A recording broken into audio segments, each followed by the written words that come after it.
Hello, everyone, and welcome back to this very special episode of the Cinemenage Trois podcast, because I know people have an issue with that. I'm Ash, also known as Scott Steiner, and I'm joined by Josh and Al, aka Samoa Joe and Curt Angle. I'm gonna be Joe. Oh. Curt Angle, no!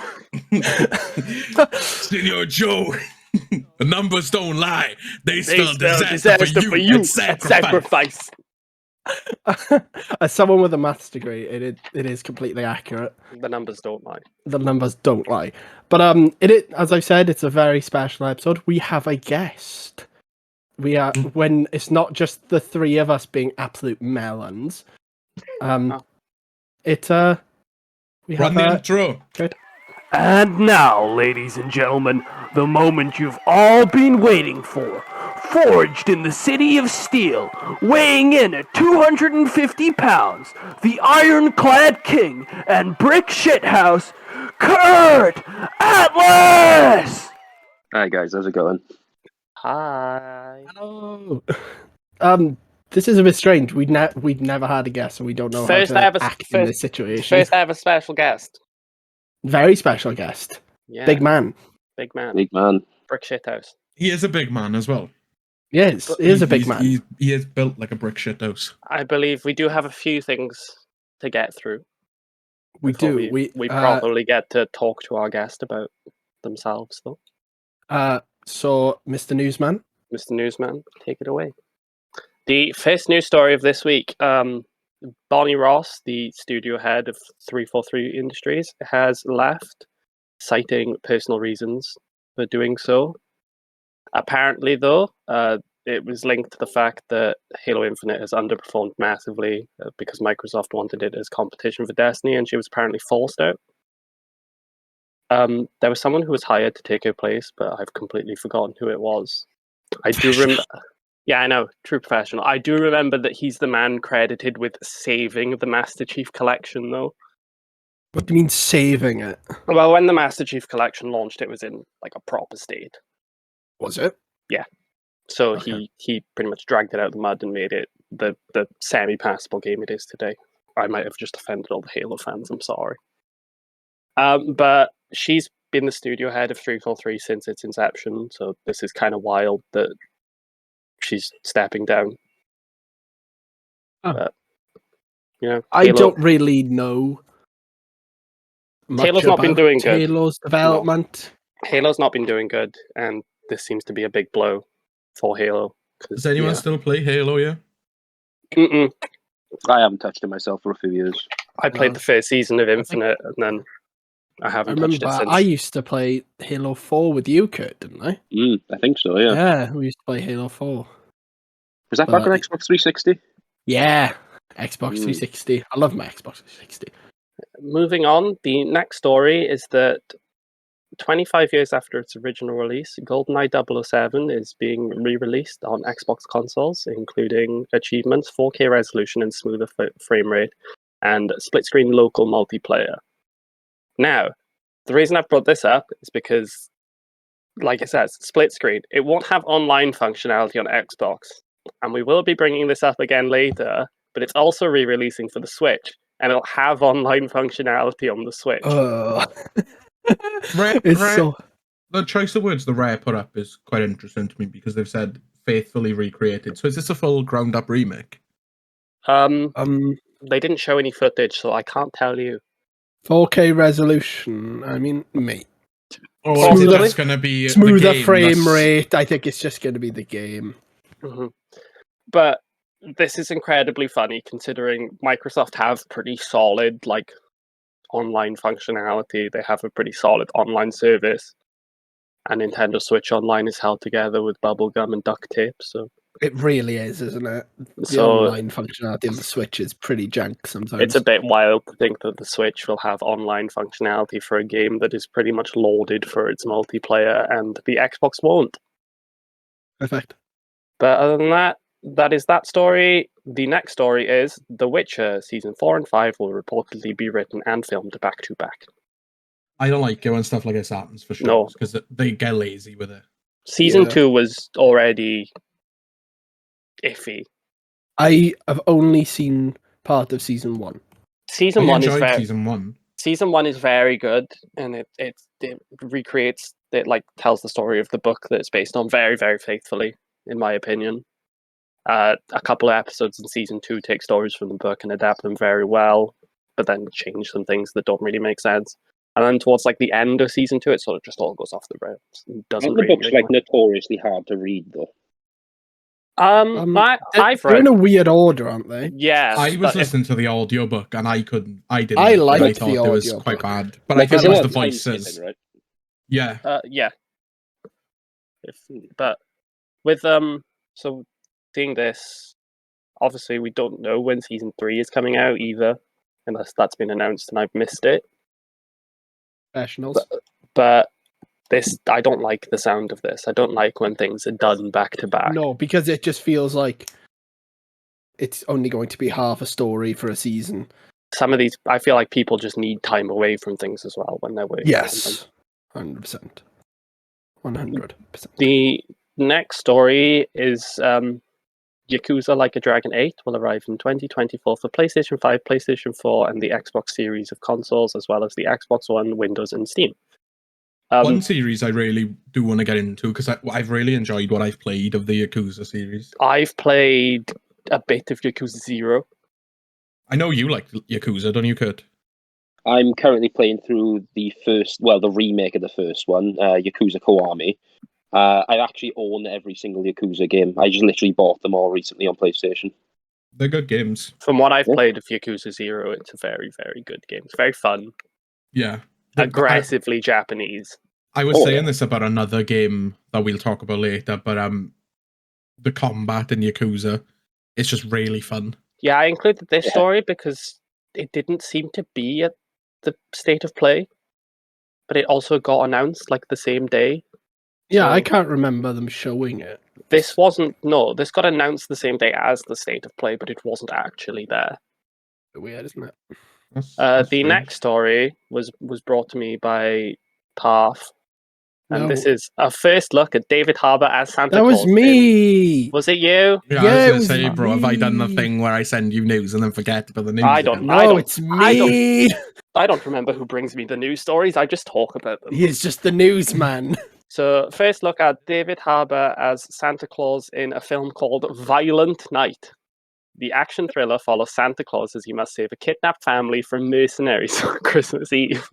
I really want to watch this film. This I'm film- just going to watch I'm it. getting Goldberg vibes of Santa from it. You know what I'm on about, Curt, don't you? The film Yeah, that I've came out seen it, in the yeah. 90s where Goldberg plays Santa. Oh, Jesus Christ. It's such a weird concept for a Christmas film, but I'm But entirely I'm here into for it. I am prepared. I'm going to watch it. The next story is one that is near and dear to my heart, but actually makes me quite upset. Blade Runner sequel series now officially in development at Amazon. Ridley Scott will be executive producing together with 2049 co-writer Michael Green and others. I imagine when this news dropped, you let out a very loud squeal. No, I didn't. Oh, really? No, 2014 it was more the Ryan Gosling going, God damn it! Yeah, it was that from the. God damn it! That It was that. I can because- imagine him doing it. whilst 2049 is one of my favorite films of all No. time. It's your favourite film. You've It said is this a- numerous It times. is an amazing film, though. This is being developed by Amazon, who are currently doing Rings of Power. Rings of Power is absolute ass. It is. It's Doo-doo. awful. It's doo-doo. It's And if the man boring. who invented cinema says it, it must be true. I argued boring. with a family member the other day about Rings of Power. I was like, it's just bad. And they're like, It's how's it boring. bad? Because of all of these reasons I am giving you now. It's boring. I hate haven't it. started it. I've heard it's awful. I couldn't get to the first episode. Just everyone is just. Ash is They're a just not massive good Lord of the characters. Rings fan as well, and he just couldn't get through the first episode. No. I haven't it was- watched the most recent. And the episode. thing is, I don't mind if they change things. I don't mind that. But when it's just all the characters are just unlikable and you just can't be bothered to see if what they do, it's just like, I'm not going to watch this. It doesn't interest me. So this It's story makes me very upset. iffy. But It's maybe it'll very be iffy. I'm hoping it's good because, like I said, 2049, favorite movie. Love it. It's fantastic. Go watch that if you haven't, because it's fucking incredible. Isn't Ana de Armas in it? Ana de Armas is in it. Yes. That explains why it's his favorite film. No, that's because Ryan Gosling is in it. I love that man too. Yeah, but is he daddy? You know, you screamed "Mommy" at Ana de Armas. Is he daddy? It is he true. pappy? Papi. Oh no. Right, on to the next story before this gets too thirsty.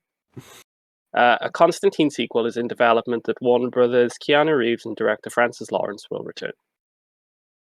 I've never seen the first I've one. never seen it. It's supposed to be pretty good. I've heard a lot of people praising it. It's It's just just- this. Why? This seems wild.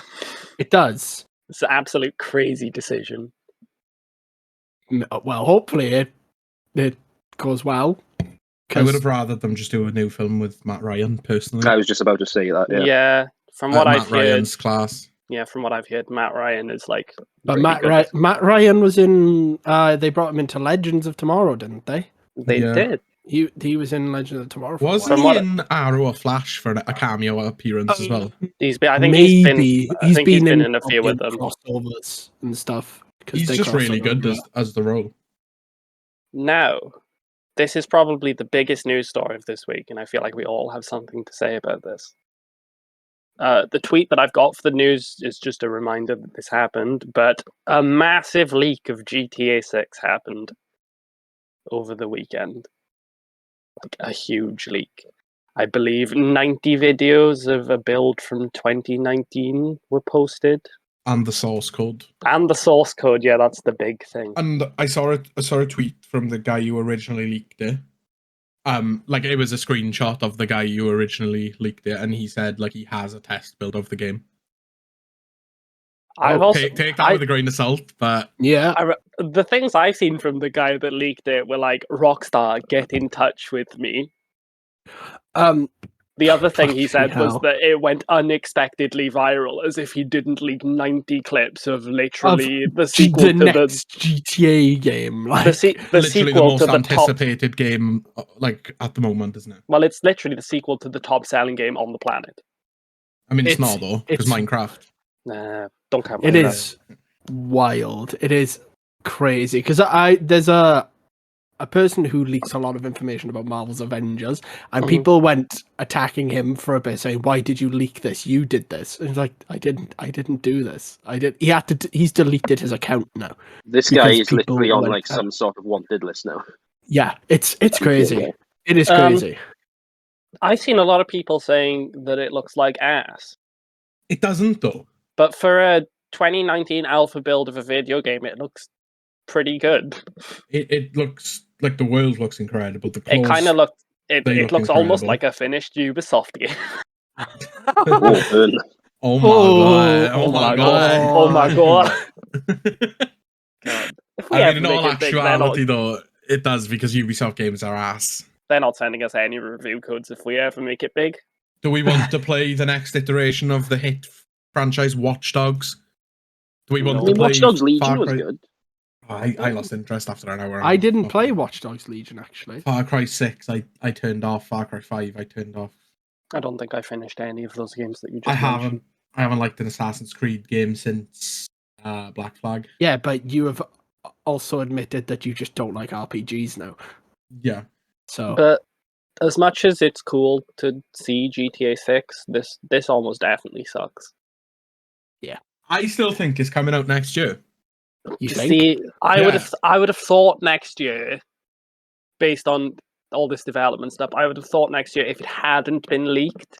Yes, I don't think this leak is going to pushing- hurt them that much because But the this problem, build is from 2019. yeah, but you need to remember that, you know, GTA has a big online component, and with the source code out there, it makes it easier to hack, cheat, get around it all, Yeah. because you can see how their anti-hack protocols work through the source code as well. So they're But, practically another thing is GTA doesn't launch with the online. that is true. Red That's Dead very didn't launch with online either. So Yeah, that was say a lot of now, stuff. say now November 2023. I'm just throwing that out there. I mean, if and it then is coming maybe March 2023, 2024 for the online. They it'll could be- take an extra 5 months, rework the online from the ground, wherever. Like I'm very, very naive about this. I don't know how long it takes, but it will be late 2023, I reckon. I think 2023 is and especially since they put up the thank you love letter thing the other day about GTA Online, where they were saying thanks for everyone who made it. It feels right. 2018 was Red Dead 2, 5 years between them. Yeah, I think 2023 is coming out.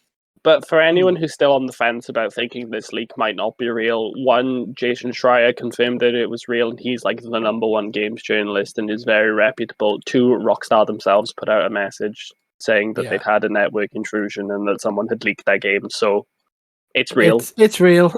It's real. At first, I was doubtful at first. At first, I saw it and I was like, either this is real or someone's just incredibly talented and wasting their time. Yeah, just a mod in GTA 5, to make it look that much slightly better. Speaking of mods, someone's actually taken the model of Lucia, however you say her name, and put it into San Andreas. There's a mod going around of taking the model. Oh god! But before we move on, that wasn't the only thing that got leaked from from Rockstar. It was not. This pains us all. Red Dead remake / remastered / re-release / port, whatever the fuck they were doing. Everything except my money. Wrong game, but wrong game. Wrong character. Yeah, but Arthur's just better. Sorry, I know. I don't disagree. Red Dead remake, re-release, report, whatever the fuck. That was in the works of Rockstar. There's screenshots of it. I'm not sure if there's footage. I've only seen the screenshot. Yeah. But yeah, it's cancelled, and I don't get it. Yeah. They canned it to focus on GTA 6, didn't they? Yeah. So that's it's not fun, but I just launch up my Xbox 360 and just play. Yeah, it's backwards compatible on the series consoles as well, so I can just play it pretty easily. I still have the disc. I've said this before. I don't know if I've said it on the podcast, but I've said it to you boys. I think there's certain games that do need to be preserved. They need to have these remakes, and I think Red Dead was one of them. Bully is another one. I think Bully really needed a remake, but I think Bully's more. I think Bully's more prevalent to get one than Red Dead, in my opinion, because Red Dead is still pretty easy to play. Do you think the Bully 2, the Bully sequel, will eventually come out? Or? Well, it had casting leaks, didn't it? I believe so. This was a while ago. I mean, if they're working on GTA 6, then maybe it's coming out after that. Are Rockstar still split into multiple subsidiaries? I don't know, dude. There's Rockstar North. I believe they're still a thing. Because Rockstar North, they were the ones that worked on Bully, weren't they? Rockstar North are the ones that made all their smaller scale games like LA Noire, Bully. So, if they're still a thing, then maybe, I don't know. But before this takes up a whole episode, because it could, it's a big story, we will move on to the fourth member of the Trois. He's back, baby! It's getting crowded this week. There's 5 of us here. That's Kylo. Don't forget Kylo. Kylo making an appearance. Whoa! I believe he's awake. I was going to call it an orgy, but then you involved my infant son, so I'm going to avoid doing that now. Well, you already use him as a stick of roll-on deodorant, so yeah. You're pushing the boundaries there. Ezra Miller allegedly verbally and emotionally abused those around them, referring to themselves alternately as Jesus and the devil. They had an altar in their home where they would make women put their phones and other offerings in when they arrived. Before we go any further, we're all pretty clear on our opinion on Ezra Miller, but what's yours, Curt? I don't really pay much attention to it, to be honest. Seems mental from what I've heard. So yeah. Yeah. Follow-up question: could you take him in a wrestling match? Probably. I think anyone could, to be honest. I mean, he's a bit of a spindly motherfucker, isn't he? As long as he doesn't bring his gun, I think everyone will be alright. And then the next story, because this is a double whammy on Ezra Miller, a spiritual advisor would tell Ezra Miller they were the next Messiah and that the Freemasons were sending demons out to kill them. Ezra would choose young people for their audience because they are more malleable and give them chaotic offers. Why does he just sound like a modern-day Charles Manson? It's weird. And do you remember when we thought, oh, okay, like they've had a meeting with him, he's apologised, all the news about him's going to dry up now? No, but he didn't we apologise, were did he? wrong. He only cared that the Flash might get cancelled. I mean, Remember- we I do have remember to when we were consider like, that "Oh." the large majority of the world is okay with Jared Leto just running a cult. Oh, fuck Yeah. Jared Leto. So once again, this probably doesn't bother people. Hollywood is full of weirdos. I think we just need to acknowledge that, and we just need to stop paying attention to them. And I know that would put us out of a job. Hollywood, I'm weird. Hit me up. Moving on. Moving on. This story kills me. This story This is- the only reason I've included this story is because it is just so funny. New Line Cinema allowed the rights to develop an Iron Man film lapsed back to Marvel Studios in 2005 as the studio's chief claimed that the character didn't make sense because Iron Man was too heavy to fly. My brother in Christ, have you not seen the comics? How do you how do you fumble the bag that hard? It's so funny. Film. You couldn't make it up, could you? A film that literally spawned the most profitable entertainment property on the planet. Yeah, but he's too heavy to fly. He's too heavy to fly. Now. What do you mean? If I get a lump of pure iron ore and I throw it, it ain't going up, it coming back down. So how did that man fly? You can't write it. You can't make it up. When this story went out and I saw it was discussing film, I had to do like a double take to check you it thought wasn't it was one of the discussing fake film. Yeah, you thought it was one of the fake discussing films. I was like, what? God, it is crazy. Funny. But I have a news story. Ooh. So there was the Ubisoft event, obviously we spoke about last week. Mm-hmm. But we were not really sure what Infinity was. Well, news has come out. This is from IGN. They had like an interview with someone. So like we knew there was like some sort of hub that would link Assassin's Creed games. But so it's apparently a platform that will house both past and future Assassin's Creed entries, and it'll start with Codename Red. And so when you boot up Codename Red, they said you'll see the Infinity Hub rather than the game's menu first.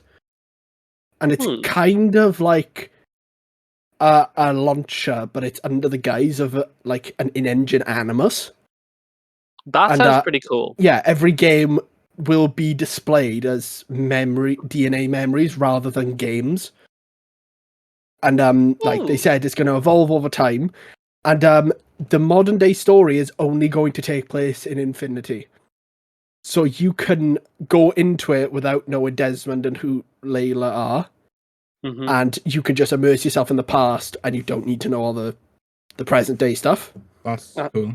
That is pretty cool. So that's all in there. They said like every game now that's going to release within Infinity is going to vary in size and genre. They're not just all going to be 150-hour RPGs.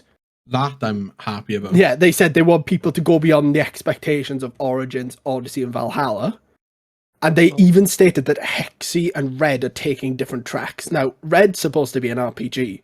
Mm-hmm. So I don't know what different track that Red is going to be taking. Wow. But I'm interested to see it, like how their RPG is going to evolve. I'm sure we'll learn more when... Imagine it's a turn-based one. Yeah.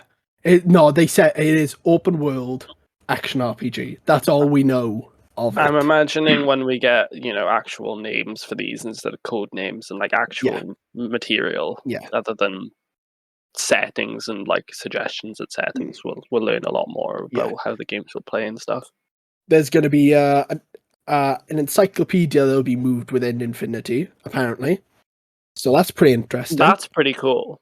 There will be a number of free experiences. I don't know if that's for games that will be existing, like free DLCs and stuff like that. I was going to say, is it going to be like, the free Discovery Tour updates that the big three RPGs got? But here's one thing: multiplayer, known as Project Invictus internally. It's standalone. Ooh. And it's so it sort of links all of the games. Like it bridges all of the games in Infinity together. It is just the most critical multiplayer clip right now. Woo! Yeah, Yeah, but baby. they don't know the model yet. They don't know the model. There's a possibility it could be free to play, but they don't know how they're going to do it yet, and we don't know what kind of multiplayer it's going to be. They haven't revealed anything about it, but it's kind of interesting. It's a little bit more. I've just realised before we move on, there's another story I forgot. Oh, go. Overwatch 2. We have to talk about Overwatch 2. Well, I feel like we should, because it's a dumpster fire, isn't it? Yeah. We'll break it down into a few points. Firstly, Overwatch 1 servers go down before Overwatch 2 comes out, a full 2 days. Kind of wild. You're killing your game before your next game is even out. That's mad. I'm annoyed silly. about that. Yeah. I don't want to play 5v5. Yeah. It won't work for Overwatch. I don't want to. As a tank player, I cry. Same. The next point, the new hero got announced, and she looks pretty cool. Yeah. I mean, they always do really well with their character designs. Mm-hmm. Her kit seems pretty interesting. I do find it really funny that Overwatch has sort of just decided that every Japanese person intrinsically has the ability to clamber up walls. Like, and Ubisoft are doing it with Codename Red as well. Oh no! But then the final point with Jin Sakai. The final point of that, which is linked to the character, is that for Overwatch 1 players, she's free. But for people who haven't played Overwatch 1, which I don't imagine is a large amount of people, she's available in the Battle Pass. I believe she's the first character in the paid track of the Battle Pass, but she's the final character in the free track of the Battle Pass. It's just stupid. We've talked about the Battle Pass situation with Overwatch and how we've said that, FOMO of missing out on cool skins and stuff, and how we don't really like that. But to gatekeep actual characters behind the Battle Pass, that's scuff. It sucks. It's actually you guys the other day. They if they go in this way, they have to do it the Siege way, where you buy the Battle Pass and you unlock the character straight away. And if you don't want to buy the Battle Pass, you can save up your renown, your in-game currency that you earn through games, to buy the character at a separate point, rather than having to complete an entire Battle Pass for free. I said that surely they have to go this way, but at the same time, match payouts in Overwatch are incredibly small. Yes, it's the same in Siege, mind. Like, I think a character is about 25,000 renown in Siege, and I think you earn 300 renown a round. Also, so it'd take you a while, but at the end of the day, it's a free-to-play game, isn't it? So I want to know how comp will work. Yeah, I was wondering. I was saying because I heard a funny thing. It doesn't. I heard a rumor that you have to have all heroes to play comp. But what? You're locking up most of your fan base. That is a complete rumor that I heard of someone who plays Overwatch and that's a nice Overwatch 2. Senator. But I don't know how much base. In fact, I haven't looked into it. Okay, that's a nice argument, Senator. How about you back it up with a source? My thing is here, Curt, for example. Kurt's a very busy man. Yes. And now and again, he'll hop on Overwatch with us to have some fun when he's got his free time, which isn't often, because, like I said, he's very busy. Does that mean if Curt fancied playing comp with us one night, he wouldn't be able to because of his schedule doesn't allow him to grind hours into this game? He doesn't have Scrimble Bimblo much JRPG guy. It's a third. How do you feel about that, Curt? Well, the only thing is I've never actually played competitive Overwatch. Because true. I have I literally don't care. But it's nice to have the option. True, yeah. I guess it would be a problem, yeah. Yeah, but there's not much more legs to this story, but it's scummy business practice. Is that the last news story as well? It is the last news story, and those last two news stories do segue quite nicely into the final talking points before the big wrestling discussion. Before we go into that, though, I just want to give the floor to Curt a sec. Oh, yes. Because we obviously introduced him, but we've alluded to the fact. We put up a post showing what he does and who he is, but tell us about yourself, Curt. Tell our listeners who you are, what you like, what you do, why you're here. My name's Curt, as the boy said. I'm a childhood friend of both Parth and Waggers. Met Alex a bit later on, but we won't go into that really. Reason I'm here is because at about the age of 15, I started becoming a professional wrestler. Ended up getting really hooked into the sport, and obviously now, 7-ish years later, I've gone pro, and I'm mostly local to Wales, but trying to break into England and just trying to become a British independent wrestler as best as I can be. We thought that I'm a big wrestling fan. I know a lot about it. I watch a lot of wrestling. Me and Curt talk about wrestling pretty much every day, don't we? You do. As has been said about me several times, I kind of just know a bit about everything. Yeah, but that's the thing. Al and Ash, for lack of a better words, they know jack shit about wrestling. I know nothing. So I know who some wrestlers are. I know that John Cena likes ice cream in Mandarin. Bing chilling, chilling, bing chilling, bing chilling. I know that the hierarchy of the DCU is about to change. And you know that the numbers spell disaster for you at sacrifice. Yeah. Yes. But yeah, I thought this would be a cool idea for the boys and our listeners to learn a bit more about wrestling, because you know it's a fun sport. There's a lot to go into. Who better than to learn off a pro wrestler and someone who has no life? Yeah, very true. It is, yeah. Yeah, you know, Curt, you need to get out of life. No, I was talking about you, Josh. Yeah, but I'm the pro wrestler, obviously.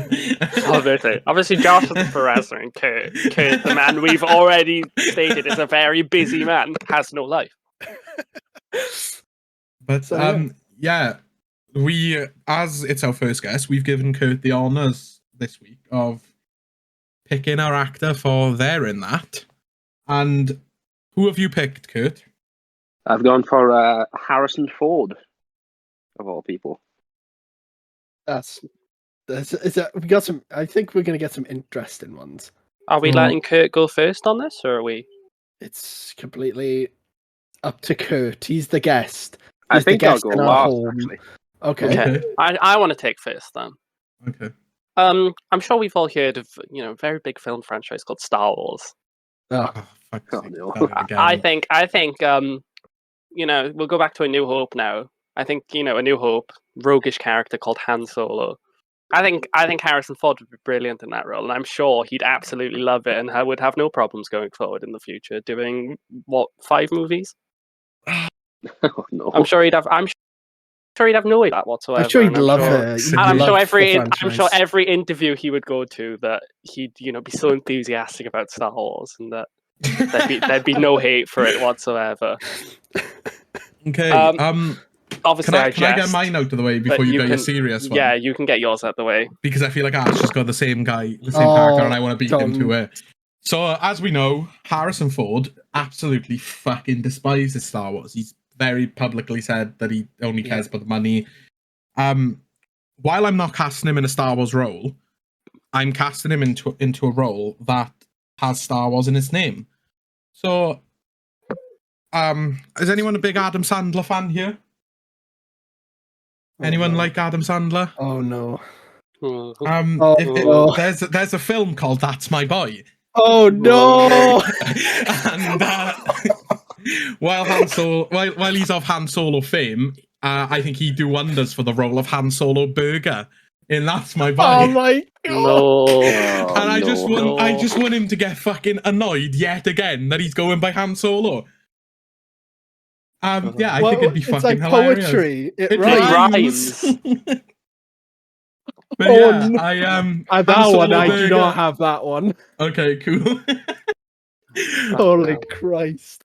So I'll do mine before the serious ones get into it. So we had the Disney event, and he said about Indiana Jones, but Disney also like doing anthropomorphized cars in their movie Cars. I think Lightning McQueen. I mean, Lightning McQueen's a pretty cool name, but Harrison Ford is the perfect character. And we having fucking Harrison Ford as Lightning McQueen and Matthew McConaughey as Mater. Yeah, but he is Harrison Ford. Yeah, but that's the thing. He's not Lightning McQueen. He's Harrison Ford. Yeah, I get the joke. Is this what we're doing? Are we I've only remaking just got Cars? that. But for my serious pick, I'm gonna do something that I've shared a lot of clips over the last week. I'm gonna put Harrison Ford in The Sopranos. Oh no!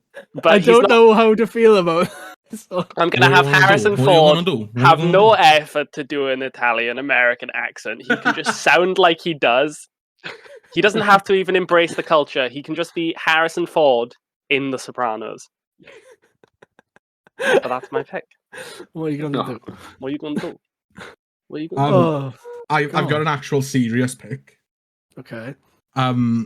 Like Al said, about the lack of effort, I want. So Disney are remaking a film, a very big film called The Little Mermaid, and I want Harrison Ford being Harrison Ford playing Sebastian the Crab. Oh god! And anytime Ariel's like star, anytime she looks up at the star, you just have Harrison Ford as Sebastian just go on a rant about why he fucking hates Star Wars. I just want to give me Harrison Ford as Sebastian the Crab. And I believe with all our picks out the way, it's time to hand it over to our very special guest. So I've actually gone a very similar route to Waggers in regards to it's a Pixar film I've chosen. So I've gone for a film about talking fish. Oh no! So I've chosen Finding Nemo, but not where you think. Oh no! I think I know where this might be going. Oh, God. Crush the Stoner Turtle.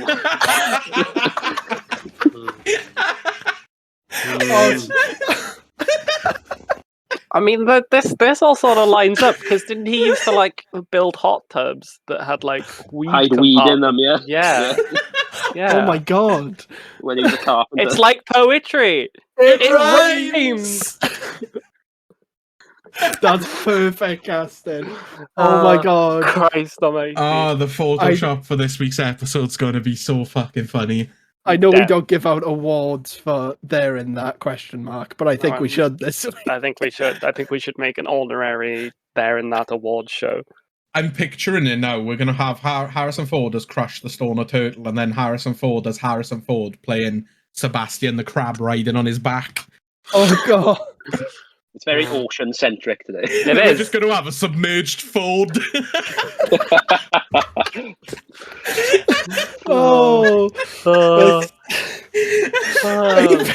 Maybe now, before we go too off the rails, should we actually talk about the topic of this episode? We've got one more thing first. We still have to get to our state of play and our Nintendo Direct. And the cool thing about this is we've got resident Nintendo fan here as a guest. Because he hasn't mentioned it, but Curt is a very big Nintendo fan. Yeah, I guess so. The console of choice is the Switch, isn't it? Kinda, yeah. It's because it's just that portable aspect I can take when I'm traveling to shows and shit. Yeah. Have you been outside and touched grass today, Curt? Not yet, mate. No. A shame. So, do you want to start with Direct, or do you want to start with State of Play? I mean, I feel there's less to talk about with the Direct, in my opinion. So maybe we should start there. I mean, it was all farming games. It was all JRPGs and farming games. There was a lot of farming games in its entirety. But the 4 big announcements were Octopath Traveler 2. Very pretty looking game. No particular order, by the way. Fire Emblem Engage with the man with the Joy-Con hair. Yeah. The man with the... An announcement that made me audibly scream like a savage. Pikmin 4. I was there. In the edit of this, can we just have a bit of Al just screaming over it in excitement of Pikmin 4?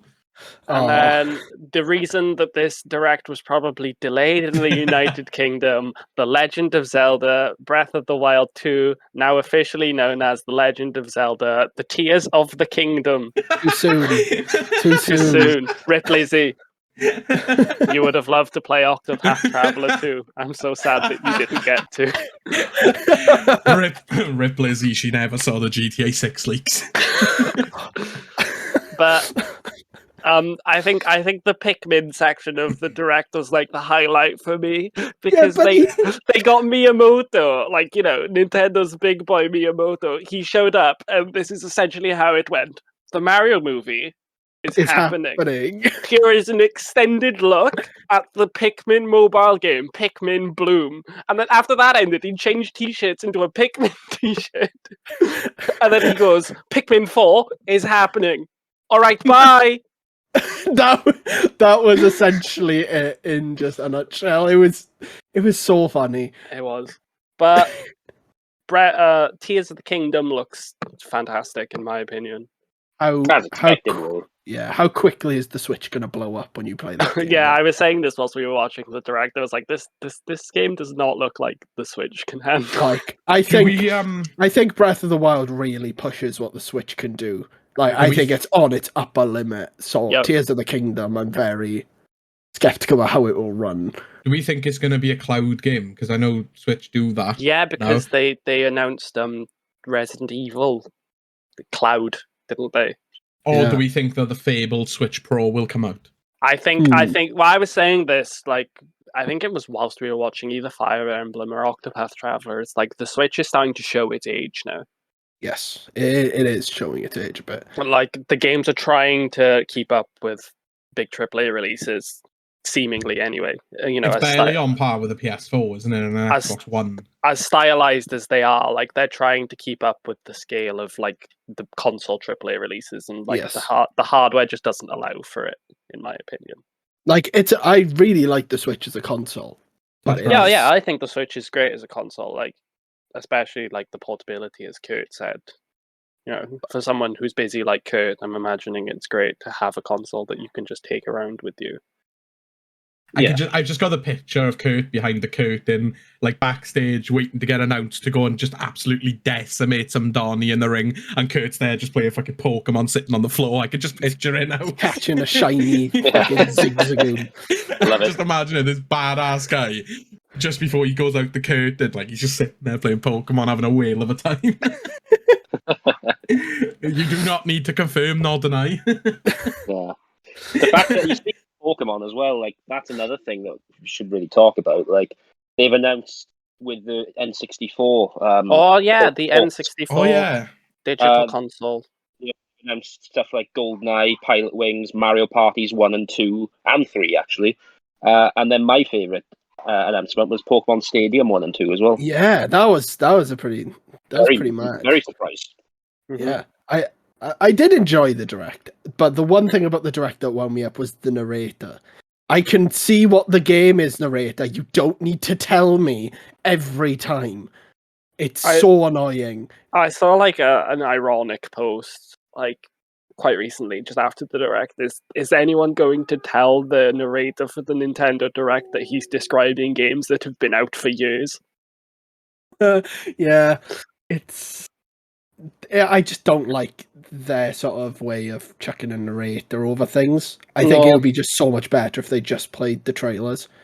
I feel like they probably do it because it's localized, isn't it? Like, it's obviously done in Japanese first, and then Yeah, but the thing is, all of the audio that was in all the trailers, half of it was just people going me me me me me me me me me. No. God, he's come for all of the JRPG fans in one fell swoop there. But it is. Don't worry, they're all in cells. They ain't gonna do nothing. Oh God! It's just all text-based and some noises, most of them. And I don't see why we needed the narrator, because you can see what the game is. Mm-hmm. So it just doesn't make much sense to have them there. But yeah. Unless anyone has anything else to say on the direct? No. Now we move on to the most anticipated show of the year. Hashtag bad show. L ratio. Spider-Man 2 wasn't there. Wolverine wasn't there. Ratio L. I saw people saying Ghost of Tsushima 2 wasn't there as well. Touch grass. Realistically, though, I knew none of those things would be there. Yes, because it was a 20-minute show focusing on two games from Japanese and Korean developers. So everyone who said no Spider-Man, no Wolverine, Go outside and reevaluate your life, you fucking horrible people. It was also state of play, not a showcase. I very much need to make this point clear that Sony will do a showcase at some point. With those games at them. Yeah, and when they do, it's going to be over an hour, and they're going to show a lot of stuff. But this is a bite-sized state of play to sort of satiate the hunger, because we've been starving for news from Sony, and especially after what we think is such a bad year for game reveals. I think we ate good. Yeah, I thought it was a fantastic pretty show. alright show. State of play. So we had Tekken 8. Tekken 8 I don't like Tekken. Not a big fan of Tekken either as a fighting game, but visually looks fucking gorgeous. Incredible.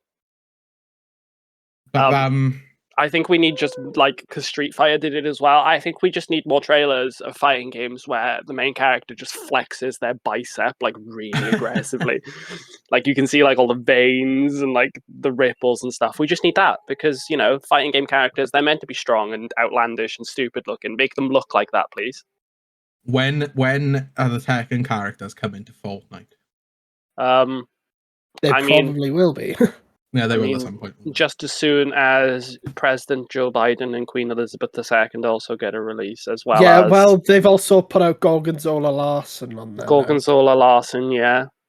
Yeah. As also, they do need to add the entire cast of Breaking Bad to Fortnite as well. We need that Saul Goodman skin, please. All right, we're getting off track now. We also need Greg Heffley from Diary of a Wimpy Kid. So the next game, I remember Al saying, I might have to buy a PSVR. It's Star Wars Tales from the Galaxy's Edge. Yeah. Enhanced edition. Before we carry on with this, another story that we seem to have missed in the news is that PSVR games won't be backwards compatible for the PSVR 2, which kind of sucks. Yeah, that's pretty shit. I imagine a lot of the games are going to get like re-releases, free upgrades at least. Yeah. I not hope much to say about it, and you don't have to buy them again. It just kind of sucks, though, doesn't it? That it does. But if they're running, I'm playing at devil's advocate here. If they're running different hardware, I don't it's really like understand. with the PS3 to PS4. I don't understand how VR hardware really works, so I don't understand how they just strap a screen to your face. I do it with my Switch all the time. Ash just puts his Switch in a cardboard box and then puts a belt buckle around his head. Yeah, basically. I didn't realise you'd been outside my window. Oh, bro, I'm always outside your window. Oh, okay. There was the other VR game they showed off looked really cool as well, though. Oh, it was like a there was one that was like a Dungeons and Dragons. Yeah, it was Demio. Demio, right. Because we all thought it was cool. Demio, and then she comes up saying Demio reinvent. And I was like, because it's like demon, isn't it? Yeah. It looked like a tabletop RPG, but fun. Yeah, I think this could, like, I'm not a big like D&D type guy, but like I think I'd play this game. Like, I watch my fair share of D&D playthroughs, but I've never done one myself. Then we've got revealing. No, they're revealing it. It's not called revealing. I'm reading the list. I'm losing the will to live, boys. Like a dragon, Ishin, or probably pronounced Ishin. I'm to my knowledge, this is available in Japan, isn't it? Yeah. Yeah. Okay. I just want to. This looks really good. Kurt, did you watch any of the State of Play stuff? I actually missed State of Play, unfortunately. So the Ryoga Gotoku studio who make Yakuza, I've probably butchered the pronunciation on that, but they're making, well, it's already out in Japan, but they're localizing a game from the Yakuza series. Wasn't it like a Ronin type game? Yeah. Where there was like Yakuza's fight style was it in a modern world? I forget. There was revolvers and stuff, so semi-modern at least. But you get like a katana and that, don't you? From what I understand, this covers the events between Yakuza's 7 and 8. I don't really understand how that works, and also I don't really get the story of Yakuza, so I can't really doesn't get it either. No, he doesn't. But another thing we've also failed to neglect to mention in the news, because we are true professionals and it just seems like we've just forgot everything this week, is that the Yakuza series is being rebranded in the West as Like a Dragon now as well. Yes. Oh, is it? Yeah. Oh, there we are. I didn't know that. So they're just running with the Japanese name for it in the West now as well. So it will be Like a Dragon 8. Which is good. Yeah. I mean, it avoids confusion, doesn't it? Yeah. Wait, hold on. They're not going to retroactively go back and change things, are they? I don't think they're going to retroactively go back and rename. Because they're not going to change Yakuza Like a Dragon to Like a Dragon. Like a Dragon. No. Okay. Well, it's like Resident Evil and Biohazard. Biohazard. Just yeah, localized titles, aren't they? And technically, Resident Evil 7 Biohazard is just Biohazard. Yeah. No, in Japan, it's called Biohazard Resident Evil, isn't it? Is it? Yeah. Oh, God. Absolutely crazy. I personally think Resident Evil's a better name, and I also think Like a Dragon's a better name. Mm-hmm. Yeah. But, I agree. The next thing that we all kind of just went, okay. Huh? A dark secret awaits in Hogwarts Legacy's haunted Hogsmeade PlayStation exclusive quest. I mean, we were saying that this game's probably still going to be bad, as we've said multiple times. But said it from day one. This exclusive quest doesn't look awful. I think it's quite cool. For an exclusive quest, it seems all right. Am I going to buy the game? No. Maybe if it's in a bargain bin somewhere. Yeah, I may get it for my sister to play at some point because she's a massive Harry Potter fan. And I always tell her the Lord of the Rings is better, and she tries to hit me. But yeah, she's very protective of Harry Potter, man. She's like, she wears fucking Harry Potter clothes every day, and I'm just like, bro, it's bad. Just grow up. Bro, it sucks. It's doo-doo. But yeah, it's an exclusive quest. It's nothing to really like gush over, is this? I feel like this got leaked or rumored before it actually got revealed. And it makes sense because PlayStation have had all the marketing rights, haven't they? Mm-hmm. Yes. Like it's been at like every PlayStation little announcement show, and every time there's a trailer, it always says like PlayStation at the end, doesn't it? Mm-hmm. But yeah, I mean, PlayStation. The exclusive quests 9 times out of 10 are pretty dog shit in games, aren't they? They're always very short. This one looks like it could be good if it's an actual shop that you can have and run, and yeah, I think it looks cool. I'm still not going to buy the game, but then we have the worst part of the conference is digital collectibles coming to PlayStation Stars. Oh, I hated this. I said when I saw it, this definitely used to be an NFT thing before. Everyone hated NFTs. Yeah. Before everyone rightfully so hated NFTs, this used to be an NFT thing.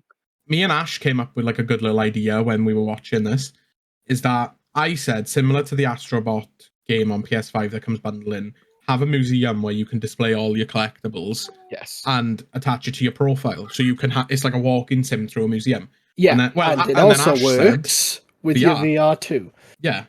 I think it'd be a good idea. You can actively collect these like models, collectibles, and it's just another thing to boost your profile. Yeah. Because obviously you have your trophies that boost your level, and they're very big on the level system, aren't they, PlayStation, where they've just changed the model. And in America they ran before where your level, if you reach a certain level, you can get like free vouchers and stuff. That seems to be coming back with PlayStation Stars. Yeah. Can I have money for my trophies, please? I think I'm sitting at 121 platinums now.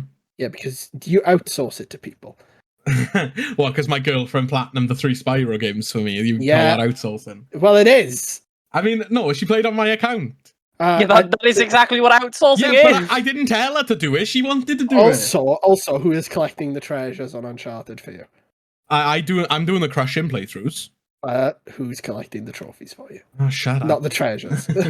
Yeah. I'm doing the crushing. I'm doing the hardest thing. Yeah, that game. And for Uncharted 2, I already had 83 treasures. Uncharted 2 is probably the nicest. Actually, no, Uncharted 3 was nice. I already had, I think, 35 on Uncharted 1, so she only had to get 25. Oh. I've done the most of it. Oh, shut the fuck up, you little weasel. Woo, I'm getting this train back on track, gentlemen. Curt is never coming back.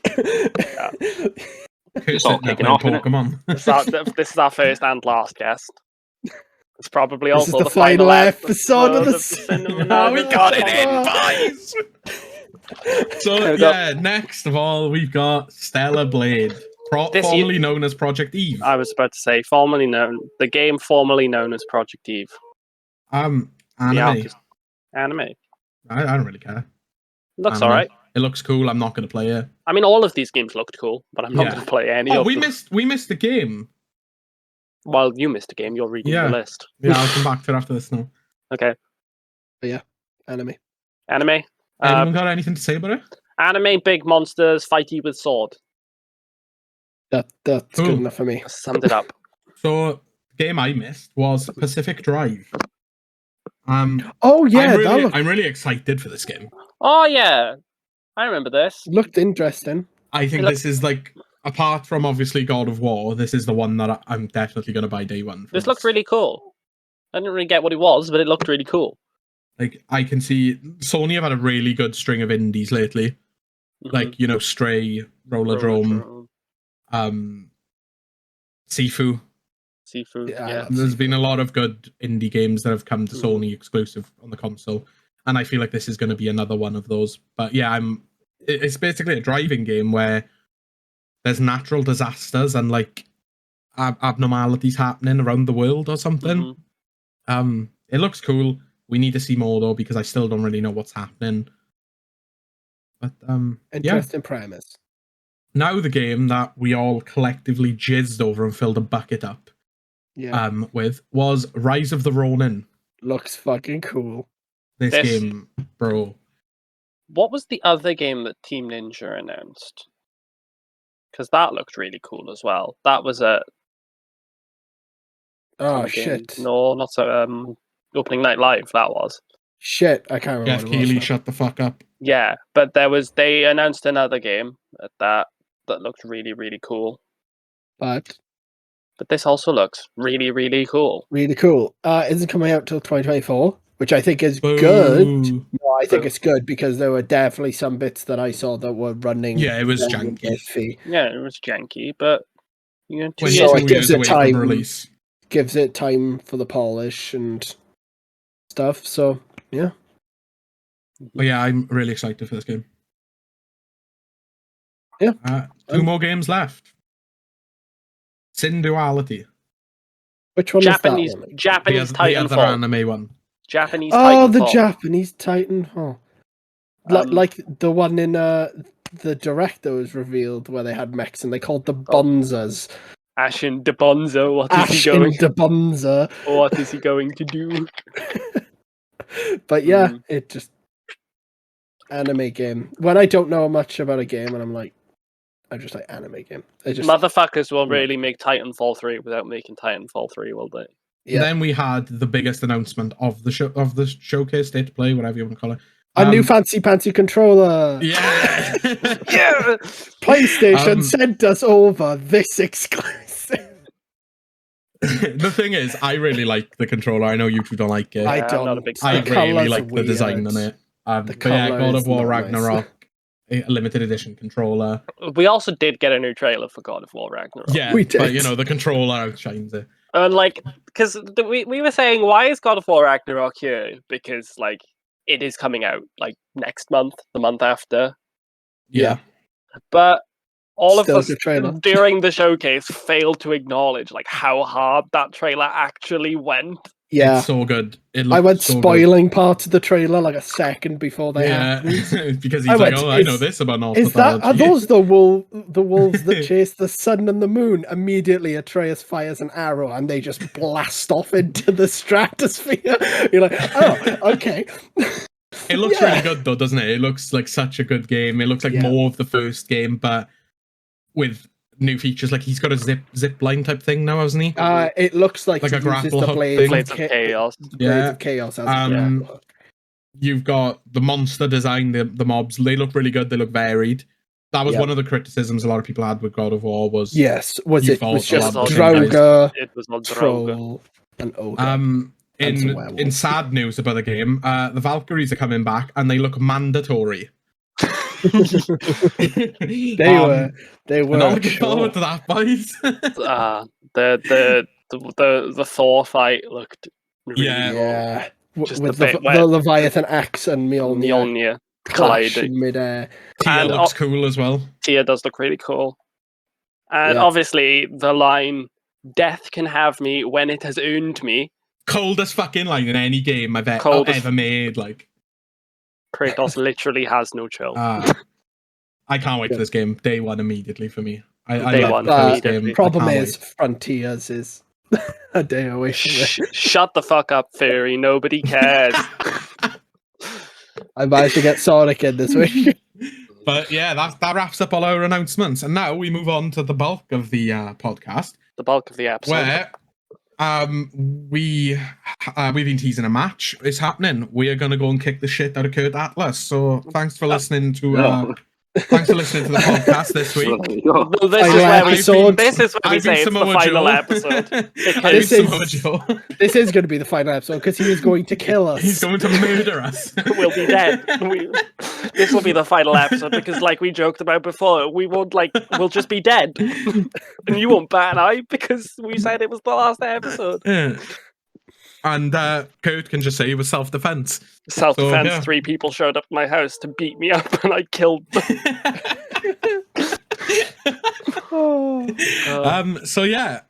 You two know nothing about wrestling, really? No. Really? Yeah. Bing chilling. How was your career? How did it start, Curt? Well, as I mentioned earlier on, it's actually a funny story because you were there. Really. Yeah. You were there 100%. I don't know if you were, Wags. Alex definitely wasn't because I was at your first show. Point. I was at your first show. I remember. I'm talking even earlier than that. So the way I got into wrestling was one day I was on my PlayStation in a party with the boys. Path being that one of them. Yeah. And I randomly said, "Do you think it would be funny if I found a wrestling school and became a wrestler?" I think I was there. Yeah. Oh my god. And I believe that same day I found the school. Well, in quotations, a school, because the first 2 years of my wrestling career were in a place which was not professional at all. I consider them my backyard years. But I found the school, started training there, and then it just spiraled out of control from there. Wow. And now that's just the type of thing that you do, though, isn't it? You're like, do you think it'd be funny if I do this? And then you just do it. The next time I speak to you, you've done it. Oh yeah, that's exactly. This is why Josh has a cardboard cutout of the Boss Baby. Yeah, this is the man who bought me the Boss Baby cutout and the Nigel Farage cutout. An inflatable Jesus. How many was it? 50 rubber ducks? Yeah, what was it? 72 Chinese finger traps as well. Yeah. God. How have you found the journey? Like, obviously, you were backyarding from going in a party with the boys saying, "I reckon I should become a wrestler. It'd be funny, wouldn't it?" To doing backyarding to now being a champion and going to England for shows. And how have you found it? It's been great, to be honest. Like the past 6-7ish years, obviously take away 2 years of COVID, take away the backyarding years as well. It's only actually been 3 or 4 years of actual professional wrestling, but it's been some of the most fun I've ever had, to be honest. Like the entire industry isn't amazing in regards to professionalism and stuff, especially with recent events, but we won't go into that. But as a whole, wrestling is just a very fun thing to do. You wouldn't think it is, but it's very fun. And even taking off those years, you've done a decent amount of things within your career. I'm barely getting started, mate, to be honest. I just before I go on to my next question, I just like to go back to a message that I had in a group chat from Curt before. So this was about 5-6 years ago. It was when you were backyarding, and the message was, "Is anyone free today? I need to go weapon shopping." Oh yeah. What? And we were like, "What?" And the man goes, "I've got a cheese grater, I've got this," and he's like, "I need a couple of weapons." And it's like, bro, what are you doing? Yeah, I was in a I had a no DQ / tables match, I believe it was, coming up. As I said, back in the backyard in years, so this was when I was not professional at all. So yeah, I just literally wanted to go weapon shopping to get some tools for the job. I'll always remember that because it was the first time you were in like a no DQ match, wasn't it? And it crippled me into this day. I still find it hilarious. But you've said some of the things you like about it. What is there anything you don't like about being a wrestler or the business? Or well, there's loads of things. There's even more things I love about it. Like the brotherhood of wrestling's amazing. Like some people I've met in this business is amazing. But on the flip side, then there are some weirdos. There are some bad people. So that sort of thing sort of coincides. Yeah, and it's just this other stuff I'm not a fan of. It's just the drama, rivalries, the egos, and the politics of the business. I personally stay out of it as much as I possibly can, but it does catch up to you, unfortunately. You get caught up in something that literally doesn't involve you at all. But as I said, like I move past it and just do my own thing because that's not the part of wrestling I want to be in. And I imagine your career will be better for that because obviously you'll be known as a reliable guy who doesn't cause drama. Yeah, exactly. Yeah. Like I know you've mentioned to me a few times that like word travels fast with wrestling. Like you could be performing for one organization and then another organization will hear about it, or they'll have someone there and they'll be like, oh yeah, that guy, we could book him. And like so yeah, it's how I've got booked in certain places already. Like I've performed for one company and then there's just been people who either represent that other company or the owner of that other company was just there in general, and through that I've been booked in other places. So yeah, but you're doing bits. Like that's the thing. Like I was there at your first show. I've still got the tickets that I believe for the first show. I watched one of, I think just before you came champion. I think I was there. So, yeah. I was there for that. You won that night, and that was the thing. You were obviously a heel at the time, and everyone was booing you. You had all the little kids. You're very much clearly the bad guy. And then there was me and two of the other boys just chanting your name, cheering, and everyone's just looking at us like, "Why the fuck are you cheering this bad guy?" And it's like, "Oh, he's our boy, and he's our boy." Like, but yeah, it's been a lot of fun every time I've seen you wrestle. Yeah, it's been going great, to be honest. Like, as I said earlier, I'm just getting started. Like, I've barely reached any level that's considered, like, big in the UK scene. Yeah. So, that's where I aspire to get to it from now. So, it's just getting to that point. So, where, ultimate aspirations, where we talking? Where would you like to be in the future? Mainly, it's just, like, get consistent work on the indies, the Brit Rest scene. Yeah. Known throughout the UK and beyond, possibly making a full-time job. Like, I can tell you that one of my coaches from one of the schools that I go to in Wales, he actually quit his job at Admiral, the insurance company, a few months ago because he became a full-time wrestler. And he also coaches, as I said, at this school. So through that school and also his independent wrestling bookings, he actually lives off of that now, and that's something I'd aspire to do. Other aspirations, to be honest, include bringing back heavyweight wrestling. So modern wrestling these days, as you know, Parth, is very flippy and that sort of stuff. You know, the Will Ospreys, the Ricochets, all that sort of thing. Yeah, but saying that, you're not purely a heavyweight, because I've seen you springboard, I've seen you do moonsaults. I've seen you bust out the flips when you need to.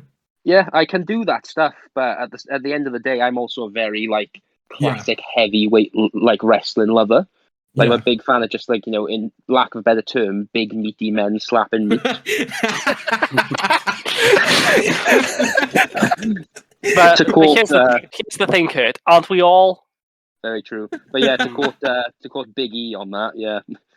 So I want to bring back classic heavyweight wrestling as well as, you know, heavyweights who can do big flippy things when they need to, you know. And obviously the final aspiration, I'd say, that off the top of my head, is the obvious one, which is get signed by a company, whether it be WWE, New Japan, All Japan, some sort of Mexican company. You know, my man, staying the AEW. fuck away from AEW. You don't want that drama with the Bucks and Punk. Well, that's the thing with AEW. Like with their All Atlantic Championship now, Yeah, they've had some debuts from the British wrestling scene. Of some of my friends and people I know actually have made their AEW debuts by going against Pac for that belt. yeah. So, Connor Mills is an example. I know Mills; he's a good guy. Another guy was LJ Cleary, who's from Ireland. He's like one of the OTT boys. Yeah. And I actually just did a seminar with him before he faced Pac for that title. So it's like, that's how close I am to that kind of level, but it's about breaking into that level by showing you're capable. Yeah. So. You mentioned about Japanese wrestling. Which one's that crazy company in Japan? Oh, DDT. Yeah. Yeah. DDT makes me laugh every time. I can't, looking at the difference between what they do and seeing all the stuff here and just more popular stuff. It's crazy. Some of their stuff is. Would you ever consider going to DDT by any chance? DDT's a weird one because they're very they're a mix of deathmatch and they're also just a regular weird company. Yeah. They put on certain shows, so it's literally just regular wrestling, but they also have deathmatch wrestling over there as well. Yeah. The most famous Welsh deathmatch wrestler, because there is a small amount of Welsh deathmatch wrestlers, because it's hard to get into the business from you being British, let alone just a Welsh guy. Obviously, Wales being the smaller part of Britain, if you get what I mean. But Drew Parker is a Welsh deathmatch wrestler who performs in Japan, mainly at DDT. And it's just cool to see, someone from your home country at that level in a company like DDT. Yeah. But then, as I said, there are other people then in DDT. It's weird because DDT has brought in a lot of British guys recently. Chris Brooks is over there doing a lot of saw about stuff. Chris Brooks, yeah. In fact, Kid Lycos has just gone over there now because he tagged with Chris Brooks in the UK before Brooks left for Japan. So they reformed their tag team in Japan. So DDT is a weird one where you can actually get over there if you try. It's just about finding those correct avenues and being at that level. So I would go to DDT if I had the chance. I think I'd imagine it'd be a hell of a lot of fun to do their shows. To be honest, I aspire to go to Japan and wrestle anyway. It doesn't have to be DDT. It could be All Japan. It could be New Japan. Whatever. Yeah. Noah. Yeah, Noah. Funny enough, speaking of Noah and also speaking of New Japan, I have a friend from a company I work for in England who's just actually been accepted into Bad Luck Farley's dojo, which is a direct link. It's a direct link to New Japan Pro Wrestling. Yeah. So he's currently in New Zealand training under Bad Luck Farley to go to New Japan as a young lion. And then also, speaking of Noah, I was recently supposed to have the biggest match of my career against one half of the Noah Junior Tag Team Champions. The GHC Junior Tag Team Champions, which is Chris Ridgway. I was supposed to actually face him for one of his British championships that he was holding, which is the Wrestle Carnival Pure title. Yeah. Unfortunately, that match did get cancelled, but I was supposed to have that match. It's good that it's on the cards, though.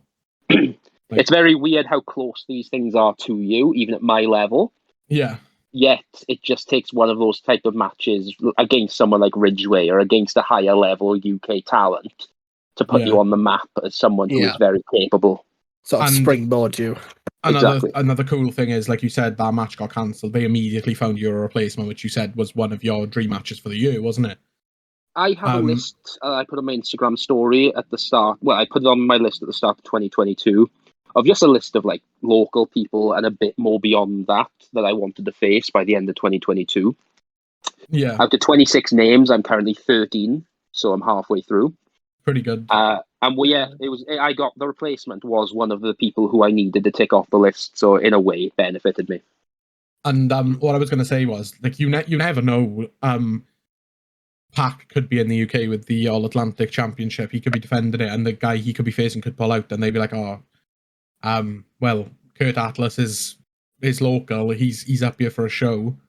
And they could give you the call. You never know what's going to happen. It depends, to be honest, because I don't think I'm at that level yet where I would need to be in a company like Rev Pro or OTT or Progress for that to be a possibility. But I need to reach those sort of levels first. But yeah, it's definitely possible.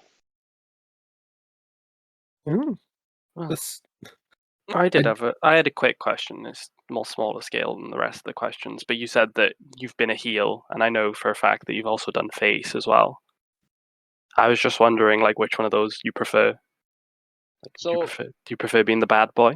Do you prefer? So I've been a heel or a bad guy for a lot of my time in wrestling so far. Like, I'd say only up until after the pandemic, I started working a lot more face. Mm-hmm. And to be honest, right now, I'm turning face in a lot of different companies, which is very weird, but I'm actually enjoying it a bit more than heel. Mm-hmm. I don't know if it's because I've been heel for so long and I'm just looking for a change. Yeah, like a fresh perspective on it. Yeah, exactly. But I don't know, like I've just really been enjoying being a face recently because the opinion of the crowd is so different. Yeah, because as being a Pav heel. was saying, that the show that he was in, where everyone was booing you because you were the heel, because you're the bad guy and nobody roots for the bad guy, do they? It's a lot more common these days. Like the bad guys are cheered you'd more be surprised. Would I? Yeah, you'd be very surprised because you've got the marks, the smart marks. They're all like, oh well, he's like, But like MJF, for example, in AEW, he's probably the best heel in the world, and he's one of the most popular guys in the company because people look at him and like, yeah, he's really fucking good at what he does. So like, a lot of my favorite wrestlers are heels, and yeah, you'd be surprised. Yeah, heels get a lot more of the they're so cool sort of aspect. Yeah, but because at the same time, nobody wants to root for a bad boy. Everyone does love a bad boy, don't they? Yeah, that's not a fucking terrorist though, Chris. I thought you were gonna say it, Ash. So I was like, oh, no, he's not gonna do it. I'll do it. Refraining from it, but he's done it. He's done it. One thing I'd like to point out, which I found really cool, obviously Curt being my friend of 10 plus years, is I bought WWE 2K22 this year and I was browsing the community creations, and Curt is actually on there. Someone's made him and they put him on the game. That's wild. It's like cool seeing going from a party where he's like, oh, it'd be funny if I become a wrestler, to somebody making him in the game. From what is basically just an IRL shit post to being in WWE 2K22 in the community, within the community creations. Yeah, it's kind of wild. It was kind of surreal to be like, oh shit, that's my friend, that is pretty crazy. Hold up a minute, I know that fella. I get that same kind of feeling as well when I'm walking around the town and I see my own face on posters. Yeah, that throws me off as well. I like looking at it, I was like, hey, that's good. I immediately put him in WWE and had him fight Roman Reigns at WrestleMania and had him bury him for the title. I was like, yeah, fuck Roman. Roman. It's just sort of like a living embodiment of the Leonardo DiCaprio meme from Once Upon a Time in Hollywood. The just pointed one. Yeah. Here I am. Well, that's Brad Pitt, not Leonardo DiCaprio. No, it's Leonardo DiCaprio. It's not, is it? Yeah. The pointing one? Yeah. The pointing one's Leonardo DiCaprio. From Once Upon a Time in Hollywood. They're both in that film. They're both. I know they're both in the film. Right, off track again. Trust us, it's Leo, and we'll move on. He's looking it up now, isn't he? I am. Oh, for fuck's sake. Go on, you can carry on. What do you mean we can carry on? You've already made it perfectly clear that yeah, it is Leonardo DiCaprio. We don't know what we're talking about. Well, I mean, have you got anything else you want to ask Curt before I move on? Well, there's not much I can ask because, as we've made clear, I've not been around for quite a bit of his career, so. But I can. But I'm not the most knowledgeable in wrestling. I can acknowledge the fact that he does a lot. I constantly check his Instagram and stuff, and you are always busy. You're always doing stuff, and I see this, and I'm like, he's living good. He's doing a lot. He's making a name for himself. We'll catch you like on like a call or something, and you'll just be in your car going somewhere. Yeah. Oh. Yeah, just be driving to like Essex or something. Yeah. That's one of my favorite things. Is like obviously us four, we have a group chat because we've been planning this episode, and we'll say, "Oh, like, is anyone around to hop on Discord?" And Curt will be like, "Can't, mate, I'm in Essex." And I'm like, "Oh, what? It's 9 o'clock on a Thursday. What are you doing?" Yeah, it's like you're always busy, aren't you? Yeah, you're always on the move. Yeah. With my real life job, and then training and the gym, and then obviously shows. Yeah. I don't have much time these days. No, I don't know if this is a political question, and if you don't want to ask, you can't. Answer it rather. Sorry, you don't have to. So obviously, as a fan, I've got a lot of thoughts on product from different promotions. But what are your thoughts on the various big boy promotions at the moment?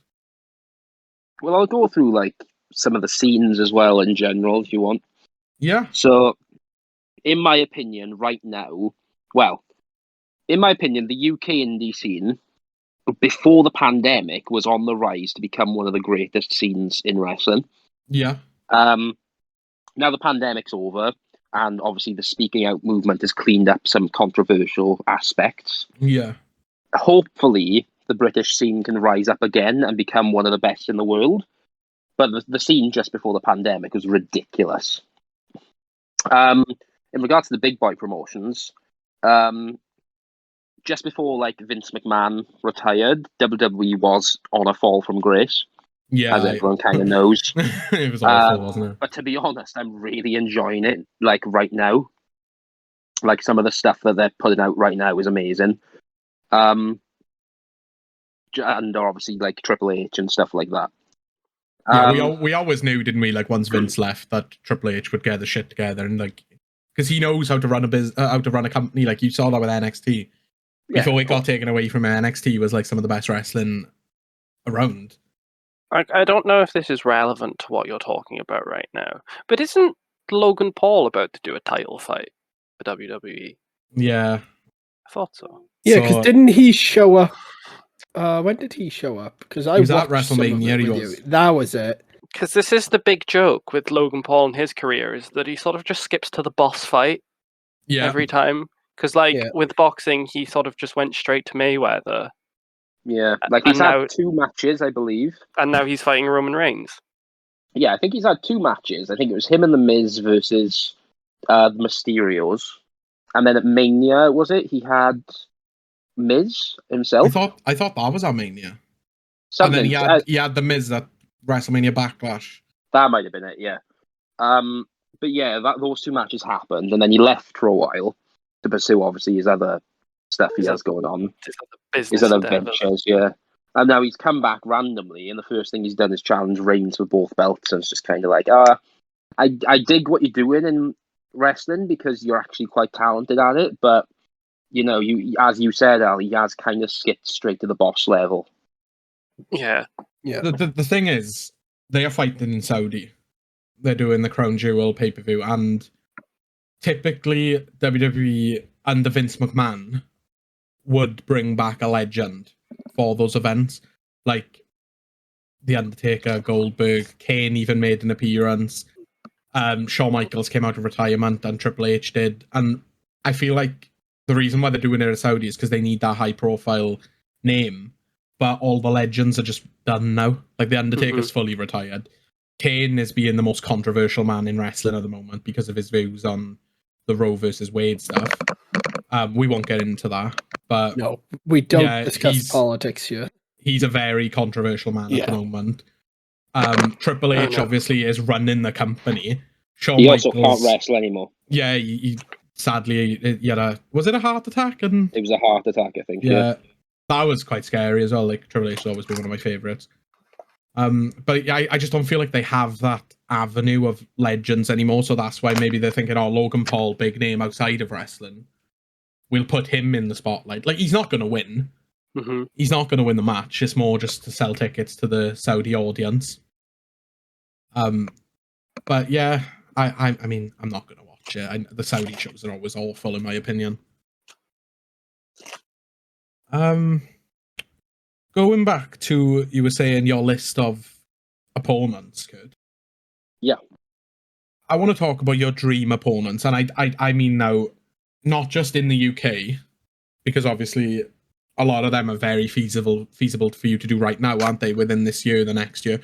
But I'm talking about when you eventually, you know, become the biggest star in the world, because it's going to happen. Who would you want to fight? And obviously, you can put dead people in, retired people. Like, who, if you could make a list of 5 guys or 10 guys, however many you want to do, that you would say, yeah, they were some people that I would have loved to have a match with, or would love to have a match with. So I've got a list here, and to be honest, this list is actually a mix of both dream opponents and favorite wrestlers. Okay, yeah. Because obviously, why would I list dream opponents if they weren't some of my favorites? Yeah, know? Obviously you want to work with your heroes, and you just obviously every kid's dream to meet your heroes. I imagine it translates into wrestling where you respect the work that somebody puts out, and you're like, yeah, I'd love to be able to work with that guy. Yeah, of course. But this list is in no particular order, and it does include living and dead people. Yeah. So. Start off, we've got this was actually reinforced with the recent Clash at the Castle pay-per-view in Cardiff, which I did attend and was just awesome, to be honest, just to see a WWE pay-per-view live. But after this event, this first guy was absolutely just put to right at the top of my list, because he has been my favourite for a long time. It's Sheamus. You love Sheamus, don't you? I know that one. Sheamus. He was in Teenage Mutant Ninja Turtles. Yeah, he was. He was, yeah. Which one was he? Was he? Wasn't he Bebop? Yeah. No, No, he was Rocksteady. Rocksteady, wasn't he? The Rhino. Yeah, Yep. he wasn't the pig. He was the rhino. Yes. There we go. We know something. Woo! But yeah, Sheamus been on the top of my list for a while. Like, massive fan of the guy, very underutilized talent. Should be the one to take the Intercontinental title from Gunther. And yeah, he's just been at the top of my list. I did meet him on the day of Clash of the Castle as well. Was he? Nice guy. I didn't have a massive conversation with him. Like, as he was walking past, I just shook his hand and said, nice to meet you, mate. And he was like, good to see you, fella, which was quite cool. And yeah, really nice guy.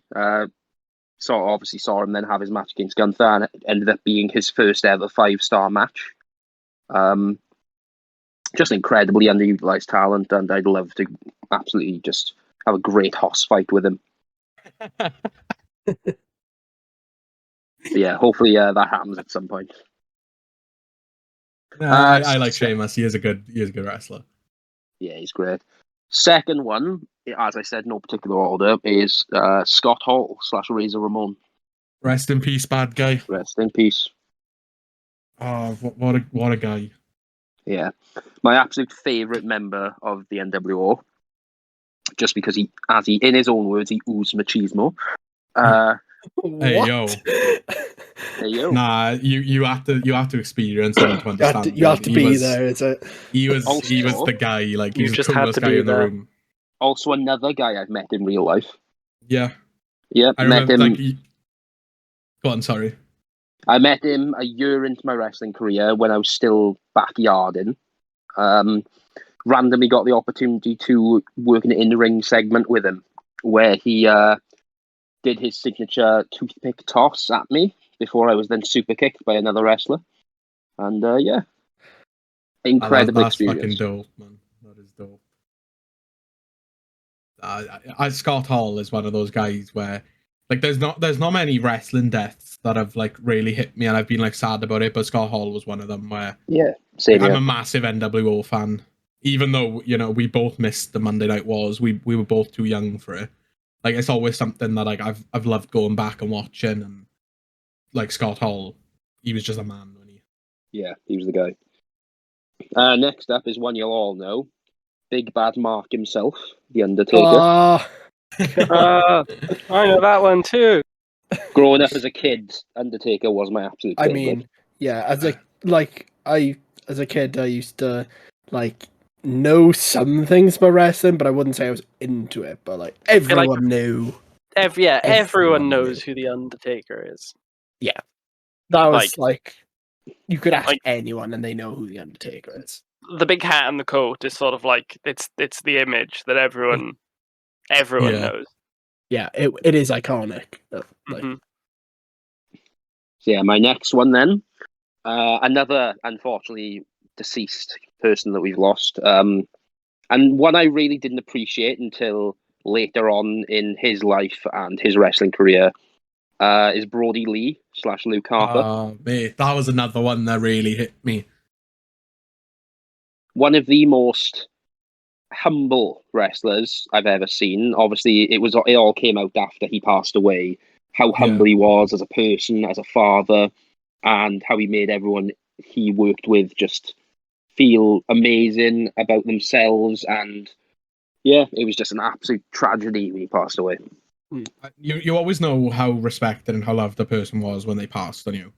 And I didn't see a bad thing said. Everyone, like the whole wrestling community, came together on Twitter, and I imagine at shows and stuff, but they all just came together to show like their love and support for Brody, and it was horrible.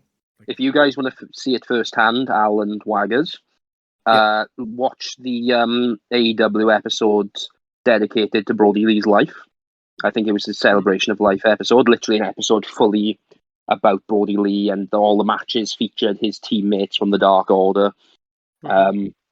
It's just an amazing episode full of just love and that sort of thing. Before you move on, another cool thing that I want to mention for, like, obviously you will know it, Curt, and I know it, but so Brody Lee had a son. Well, he still does have a son, do you know what I mean? But AEW have actually signed his son to a contract. And his son's only 8 or 9, I think. Oh yeah, he's young. But essentially, the Dark Order's like a cult in AEW. They do like the cult movement thing. Yeah. And essentially, he's like, is he the leader now, Curt? Yeah. So Brody Lee's son became the leader of the Dark Order after Brody Lee died. Okay. And the consensus is he is signed to a contract, and if he wants to, when he hits the legal age of, like, I believe 18, of what they want him to get to before he wrestles, he will be a member of the roster from then on.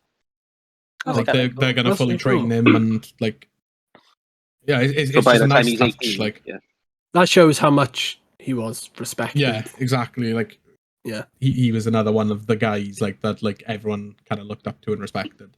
Mm-hmm. Moving on then, next one. Obviously, a lot. If you notice from all of these, you can tell I'm a big fan of like heavyweight wrestling. You know, Sheamus, Scott Hall, The Undertaker, Brody Lee. You know, obviously, I'm a big fan of like heavyweights. So, the heaviest heavyweight I've ever seen, Brian Cage. That is a name I do not recognize. I don't know that one. He is. Yeah, I know who he is. I think he was underutilized in AEW. That's a large man. Thing with Brian Cage is, although he's a large guy, he actually can do all the flips. He's incredibly athletic. That is a large man. Mm-hmm. So imagine a competitor in Mr. Olympia being a wrestler. Yeah, God, he does. He does look like He does, yeah. The thing about he's very big. I aspire to be like Cage in regards to my wrestling, where it's heavyweight, but there's also a bit of flippiness in there. Yeah, it's got that finesse to it. Yeah. Google only puts him at 6 foot, which means I'm taller than him. Aye, same. Yeah, same. But that means because I'm taller than him, I could easily beat the shit out of this dude. No problem. No problem. I mean, that's how the world works, isn't it? That is absolutely no issue. There's no way that this man wouldn't literally tear me asunder. So the next name then, after Brian Cage, one that Parp's going to love, Minoru Suzuki. Oh, I'd made that match I'd like to see. I'm not going to lie, I would really like to see that match. So Minoru Suzuki is a New Japan wrestler, the leader of Suzuki Gun, and one of the most hard-hitting wrestlers in the world, to be honest. For lack of a better term, he's batshit insane. Like this man, his matches look very painful. He hits you hard. Yeah, he leaves his mark, doesn't he? Oh God. Oh yeah. Murder grandpa. He's also great in the ring. For God's. For That's God's a match. sake. That's a match I'd like to have just because of how hard hitting it's going to be and that sort of thing. So what you're saying, Curt, is you'd really just like to get slapped around? Brother, I'd like to slap around someone as well. Like just a massive hard hitting match would be really fun. Big beefy men slapping big beefy meat. Oh. So the next two are actually very likely ones in the next couple of years. Ooh. Because they're both British wrestlers. Ooh. And they're based on the British independent scene. Neither of them are actually signed. One of them he was signed to NXT UK, but unfortunately due to the recent budget cuts and the closure of NXT UK, he was unfortunately let go. The first one is Luke Jacobs. I don't even think Parth is going to know this name. No, he doesn't sound familiar to me. Luke Jacobs is the current Progress Atlas champion. The Atlas Championship in Progress is a belt which is only for heavyweight wrestlers, for people above a certain weight class. So it's all about big men throwing each other about and that sort of stuff. Big men slapping big meaty meat. Oh God. And I saw Luke Jacobs live for the first time, I believe, earlier this year or maybe last year, and it was amazing. The guy hits hard and he throws you even harder, and that's a match I'd love to have. And the second British name is one of my coaches, actually. Oh, really? It's the Wild Boar, Mike Hitchman. I know him. It's a match that I could possibly have because a friend of mine just had it. And I'm sort of on that same sort of cusp in that same company. Yeah. So, and also Hitchman himself has actually told me I'm on his list. Let's go. That sounds ominous as well, though, doesn't it? You're on my list. You boy, you're on my list. Let's hope it's the list that you want it to be. It was a comment on my list of people I wanted to face by the end of 2022. So obviously he was related to the fact that I was on his list of people he wants to face. It is alarming that there are very few scenarios where you could say you're on my list and that's okay. Yeah. Very true. But yeah, Hitch is definitely one I want to face just because he is one of the guys who's currently training me. As I said, I go to multiple schools, but he is one of the bigger names to have taught me and quite consistently as well. So it's a match I definitely would want. Well, that's a pretty interesting one. I quite like hearing that because it does show that you have that sort of respect of those people higher up, obviously. That they want to face you. Also, fighting one of your coaches just does make for an excellent story. Yeah. That is an anime arc. As I said as well, Bo was actually in NXT UK up until about a month or two ago. God. And unfortunately, because they're dissolving NXT UK, they did let him go, which is devastating. Along with a lot of my friends, actually. But yeah, the last two people on the list were actually a team up until quite recently, and now they're feuding against each other. Powerhouse Hobbs and Ricky Starks. Both of them are just stellar. Both of them I would consider the next best things in the business, to be honest. Yeah. Especially American wrestling. Will Hobbs, Powerhouse Hobbs, he's got that athleticism, but also the brute strength, isn't he? Where, like another big guy that he's just incredibly athletic. Ricky Starks is one of the best talkers in the industry, from my opinion at the moment. Yeah. Even Hobbs actually is a very good talker. But yeah, both are on my list 100%. They're both just oozing star power, especially right now. I'd completely agree with that. And yeah, that's my list. You know, I recognize some names. I would just like to put in 3 people that I would like to see you wrestle. Go for it. So number 1 is Orange Cassidy. Nice. For those who don't know, his entire persona is that he's a human sloth. What? Yeah, but he's also literally one of the most athletic and entertaining wrestlers in the world. Like, he does sloth kicks where he barely taps their shin with his hands in his pocket, and then as soon as he's in danger, he goes like Usain Bolt 90 miles an hour, and he's incredibly fun to watch. I'll have to show you some clips. Honestly, he's so fun. The next one, due to his recent AEW fame, it's me, Luigi Primo. Oh, nice. I had to bring him up. So yeah, his persona is that he's a pizza maker from New York. Oh God! And I can see it in my mind already. He goes around the ring with pizza dough and. I'm sensing a theme of people with weird personas here. I just think it'd be fun to watch, the brick shit house himself squash them. And then one of my favorite, if not my favorite wrestler, Danhausen. Nice. What would you do with gimmick.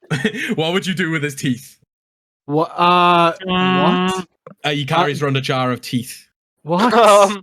What? Would you take his teeth and throw them away, or would you, I don't know what I'd do. He's a very strange guy. By the sounds of it, I agree. But no, in all actuality, some guys I'd like to see you fight. One of them is dead. I would have really liked to see you fight Umaga. Oh, nice. That would have been a very hard-hitting fight. Potentially, I wouldn't want you to get hurt. That's the thing. But like Lesnar, I'd fight Lesnar because like everyone knows his matches are very painful. Roman Reigns famously quoted once saying, he loves fighting Lesnar, but he hopes it's the last time because like that shit hurts. And either Kenny Omega or Will Ospreay. Nice. Because I'd like to see you go for an hour. That could be taken in a very different way. But yeah, they are 3 guys I think you'd have stellar matches. I actually have one. Oh, go on. I actually have one. It's Greg Heffley when he joined the wrestling team in WWE for Wimpy Kid. For fuck's sake. So back to Lesnar. Lesnar's a massive dude. He's one of the most pure athletes. Man. Scary man. Didn't he used to do MMA? Yeah, he was very good Former at it UFC as well. champion. He was very good at it. That's another man I could beat the shit out of right there. Like, you taller than him. Oh, should we look that up? I don't think I am. I think Lesnar's 6'4". He's big. Big man. No, but I could kick his ass easy. I forgot the obvious choice for an opponent for him as well. The Trash Man. Oh, no. Trash man. Curt Atlas, Danny DeVito, bucket. He's showing up again. I mean, tactically though, like that is probably the most dangerous one you've suggested, considering in the episode he throws a bin at someone. Like a whole just metal dust bin. Yeah, but Kurt's a genetic freak and he's not normal. He's got a 33% chance of winning. Oh god. Oh, but like going on from what you like and stuff, what actually draws you to wrestling? What makes you attracts you so much about wrestling? And the same could go for you, Path. Obviously, you don't wrestle, but what draws you? I've been a lifelong fan. Yeah. Yeah. What actually, obviously, Curt drew you to doing the sport? Other than you just saying, this, shits and giggles, isn't it? Another one of your wacky ideas, yeah. But I guess something to I guess the best way to put it is what keeps me in wrestling, what keeps me coming back. What keeps you interested in wrestling? And I guess that really goes back to my loves that I was saying about earlier, the brotherhood and the people in wrestling that I've met. Obviously, as I said, some of them are a bit iffy, but the people who are actually good to you are some of the closest friends I've ever met. And it is literally just a brotherhood of just something you're all interested in doing and that sort of thing. There's obviously like the feeling of being in front of a crowd as well, whether you're booed or cheered. Like, I never thought I'd be an entertainer or even an athlete, to be honest. And how like this feeling of being in front of audiences has changed that is just weird and incredible at the same time. I can kind of relate to that because when I used to do like the stuff in school, you know, when I used to like sing in front of the school and stuff, and I done the charity thing for my old work where I went to England to sing on a stage. Like there is something, like you probably know it as well, Ash, from your guitar like recitals. There is something about it, isn't it? That like when you're being on a stage, when you're in front of people, it's like, yeah, this is kind of cool. Like when you really pull something off, you're like, when you nail this feels something. good. When you go up there at first, I've always been nervous, but as soon as you feel like I've got this, and you see people watching you, it does have that feeling. That's a further thing. Do you still get nervous, Curt? Oh yeah, absolutely. Yeah, pretty sure I don't think does.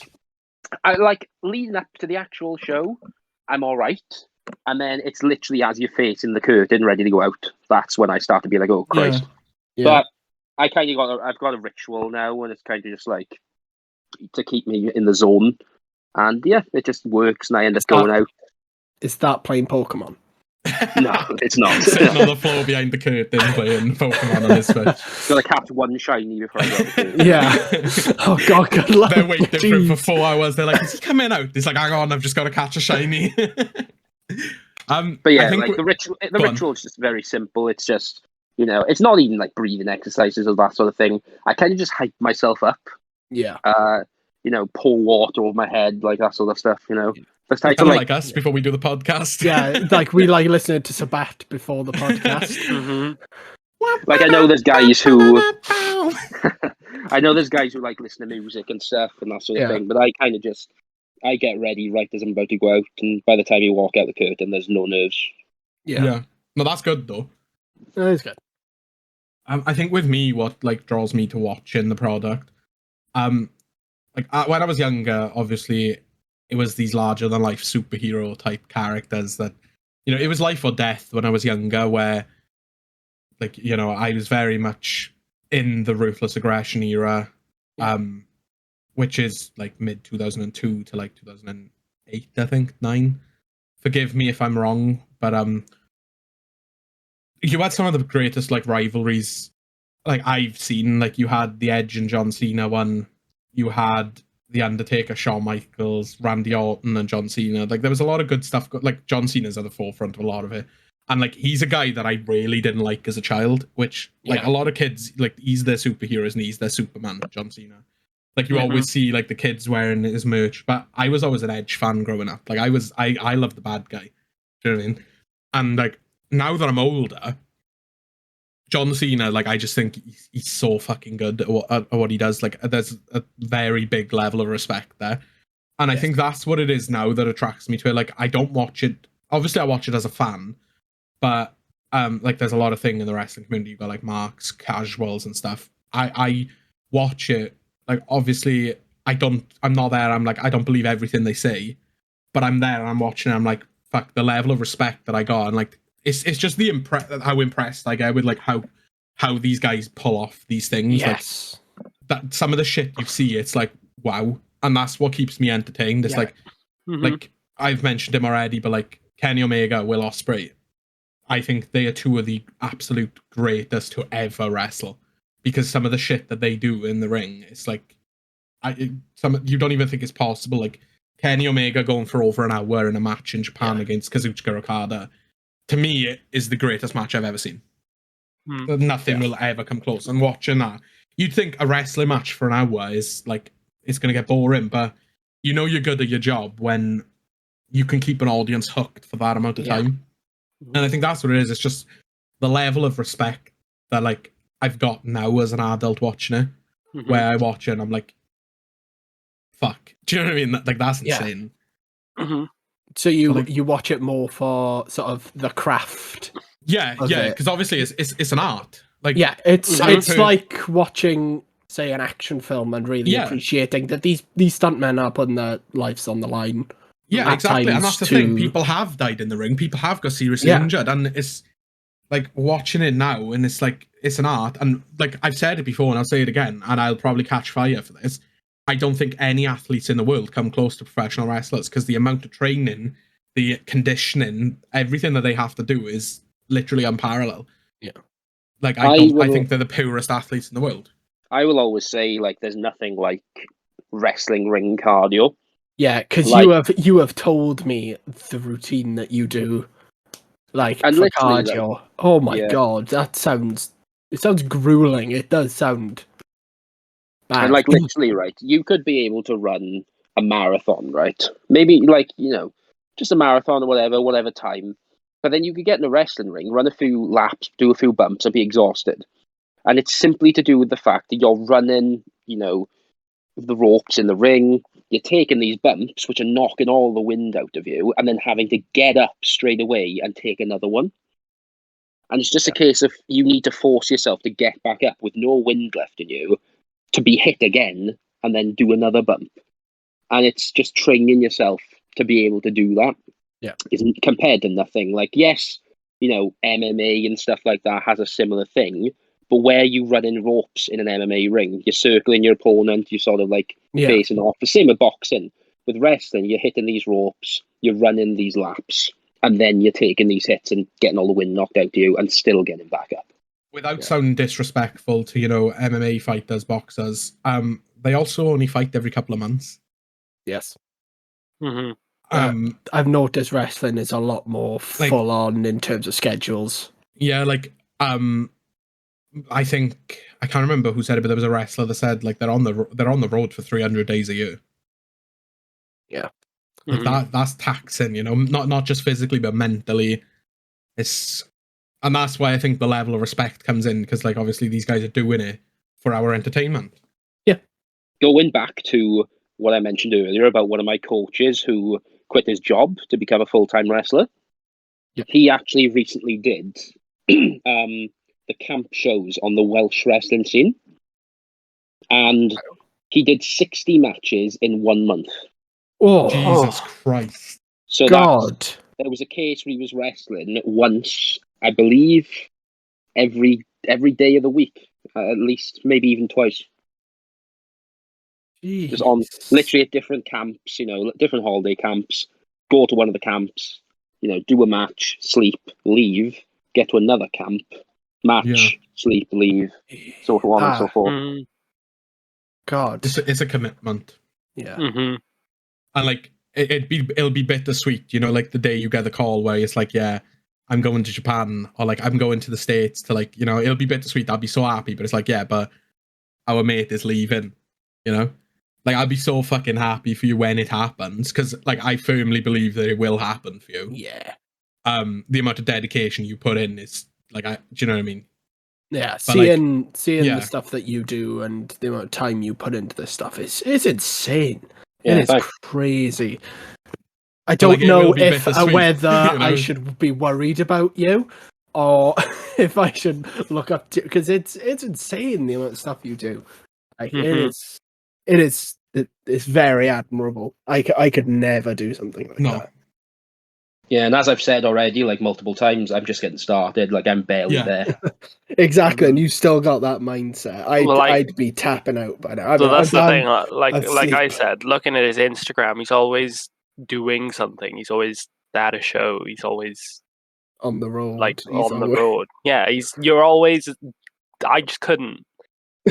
Another thing that I'd like to talk about, like this little story, was I think it was this year where you had your first set of merch, didn't you? Yeah. And you were like, obviously, if any of the boys got merch, I'll buy it. I'll support them. Like, one of our mates is in a band. He put out t-shirts. I was like, yeah, give me one. I'll buy it. Mm-hmm. When Curt released his shirt, I was like, fuck, that's a really nice design. So I wanted it anyway. I would have bought it regardless if it was Curt. But when I had it in hand, I was like, shit, this is my mate. Do you know what I mean? This is like, this is my fucking mate. This is my boy. And like seeing that, and I'm like, fuck, this man's going places. Like, I still need an 8x10 though, Curt. I still need a signed 8x10. I know. The autograph collection of wrestlers. I need you in there. But it's like seeing him, like, again, from that wacky idea to getting his own merch. It's crazy. It's crazy. Yeah. just one day decided, this would be funny, and it's just it's amazing. It is incredible.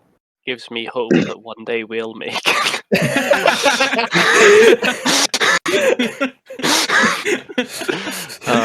We just need a couple of those tweets to bang, people to But as we've said before, nobody's ever going to touch us with a 10-foot barge for all the things we say. Yeah, literally, lads, the thing with wrestling is as well, and this is the overall, I'd say, thing that draws me to keep going and stuff. It is genuinely the most fun thing I've ever done. Yeah. Even the training aspect of it, I'm having a great time. The actual wrestling training is just fun. It's grueling. Yeah. But overall, after I'm done with a session, I'm like, oh, that was amazing. I learned so much there that I could actually apply to my own wrestling on shows. Yeah. And it's genuinely the most fun thing I've ever done in my life. I'd imagine, I without going into detail here, at least the three of us of the Trois, we've all suffered mentally, in the past. We've all had our own mental health issues. And I imagine it's sort of a therapy for you to be able to, go out, get that training, and just kind of take 5 to appreciate what you're doing and realize that, yeah, actually what I'm doing is making a difference. It's going to help me in the future.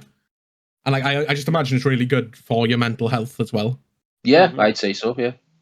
Should we become wrestlers, boys? Well, like I've said on this podcast, I could kick the shit out of Brock Lesnar any day of the week just because I'm taller than him. We just need some gimmicks now, and we'll be sorted. Well, anytime you guys want to pop down, I've got my own ring. I can take you through some basic things if you want. Oh, is that? Can we do some supplementary material for the podcast where we just upload videos of us getting our asses handed to us onto our YouTube channel? Is that a special? Is it is that? And the first Cinemenage Trois special, we get the shit kicked out of us. I got one final question for Curt. It's also a question for myself. But so you got two guys here that they know of wrestling. They're not fans. What would you show them to get them in? What are a couple of things that you'd say this is pro wrestling encapsulated? This is what we do. The Scott Steiner math promo.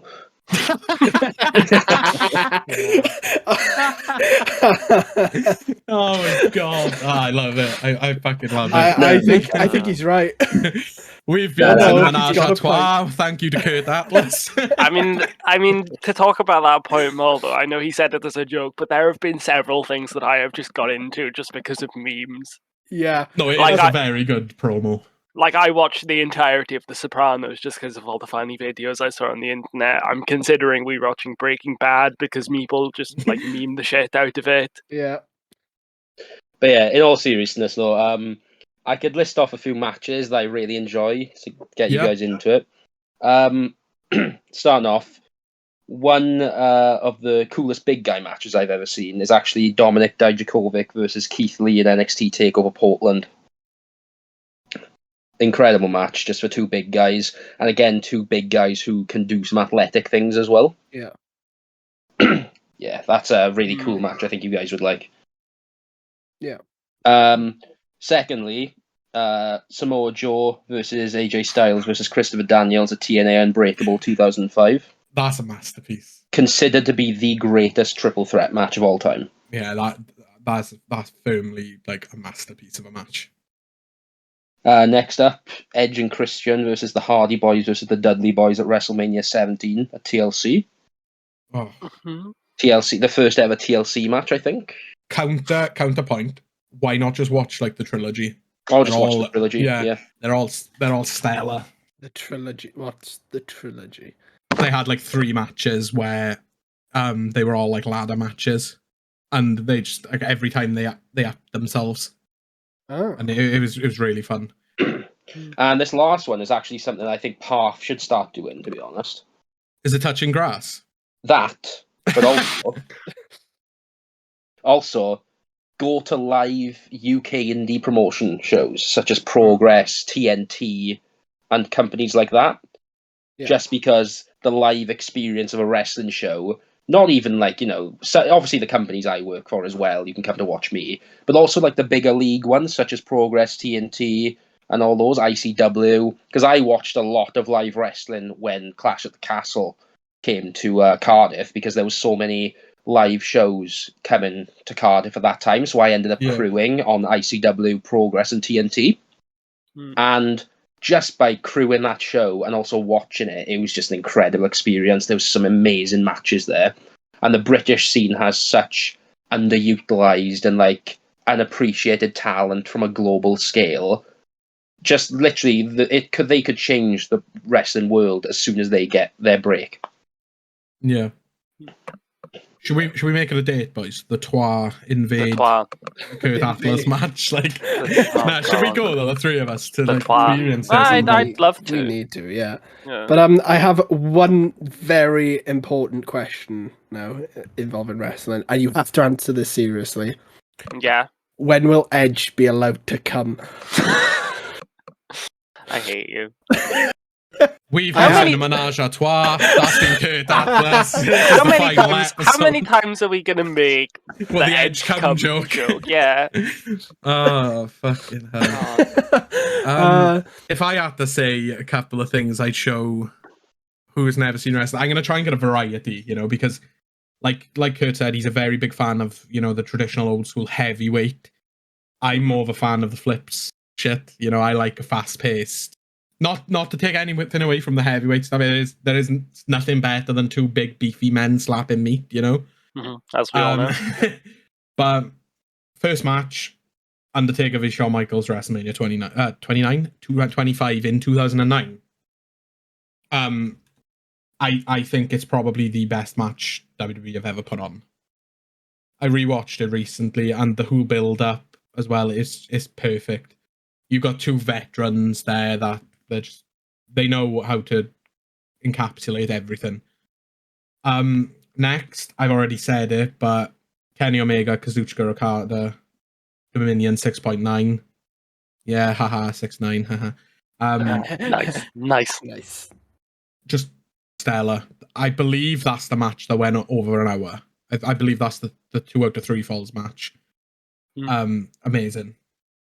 I was gonna say one of the ladder matches between the Hardys, Dudleys, and Edge and Christian, but Curt has already said it. So I am going to go with Edge v Mick Foley, WrestleMania 22, I believe. That's just, it's on the milder side of Extreme Rules. Yeah.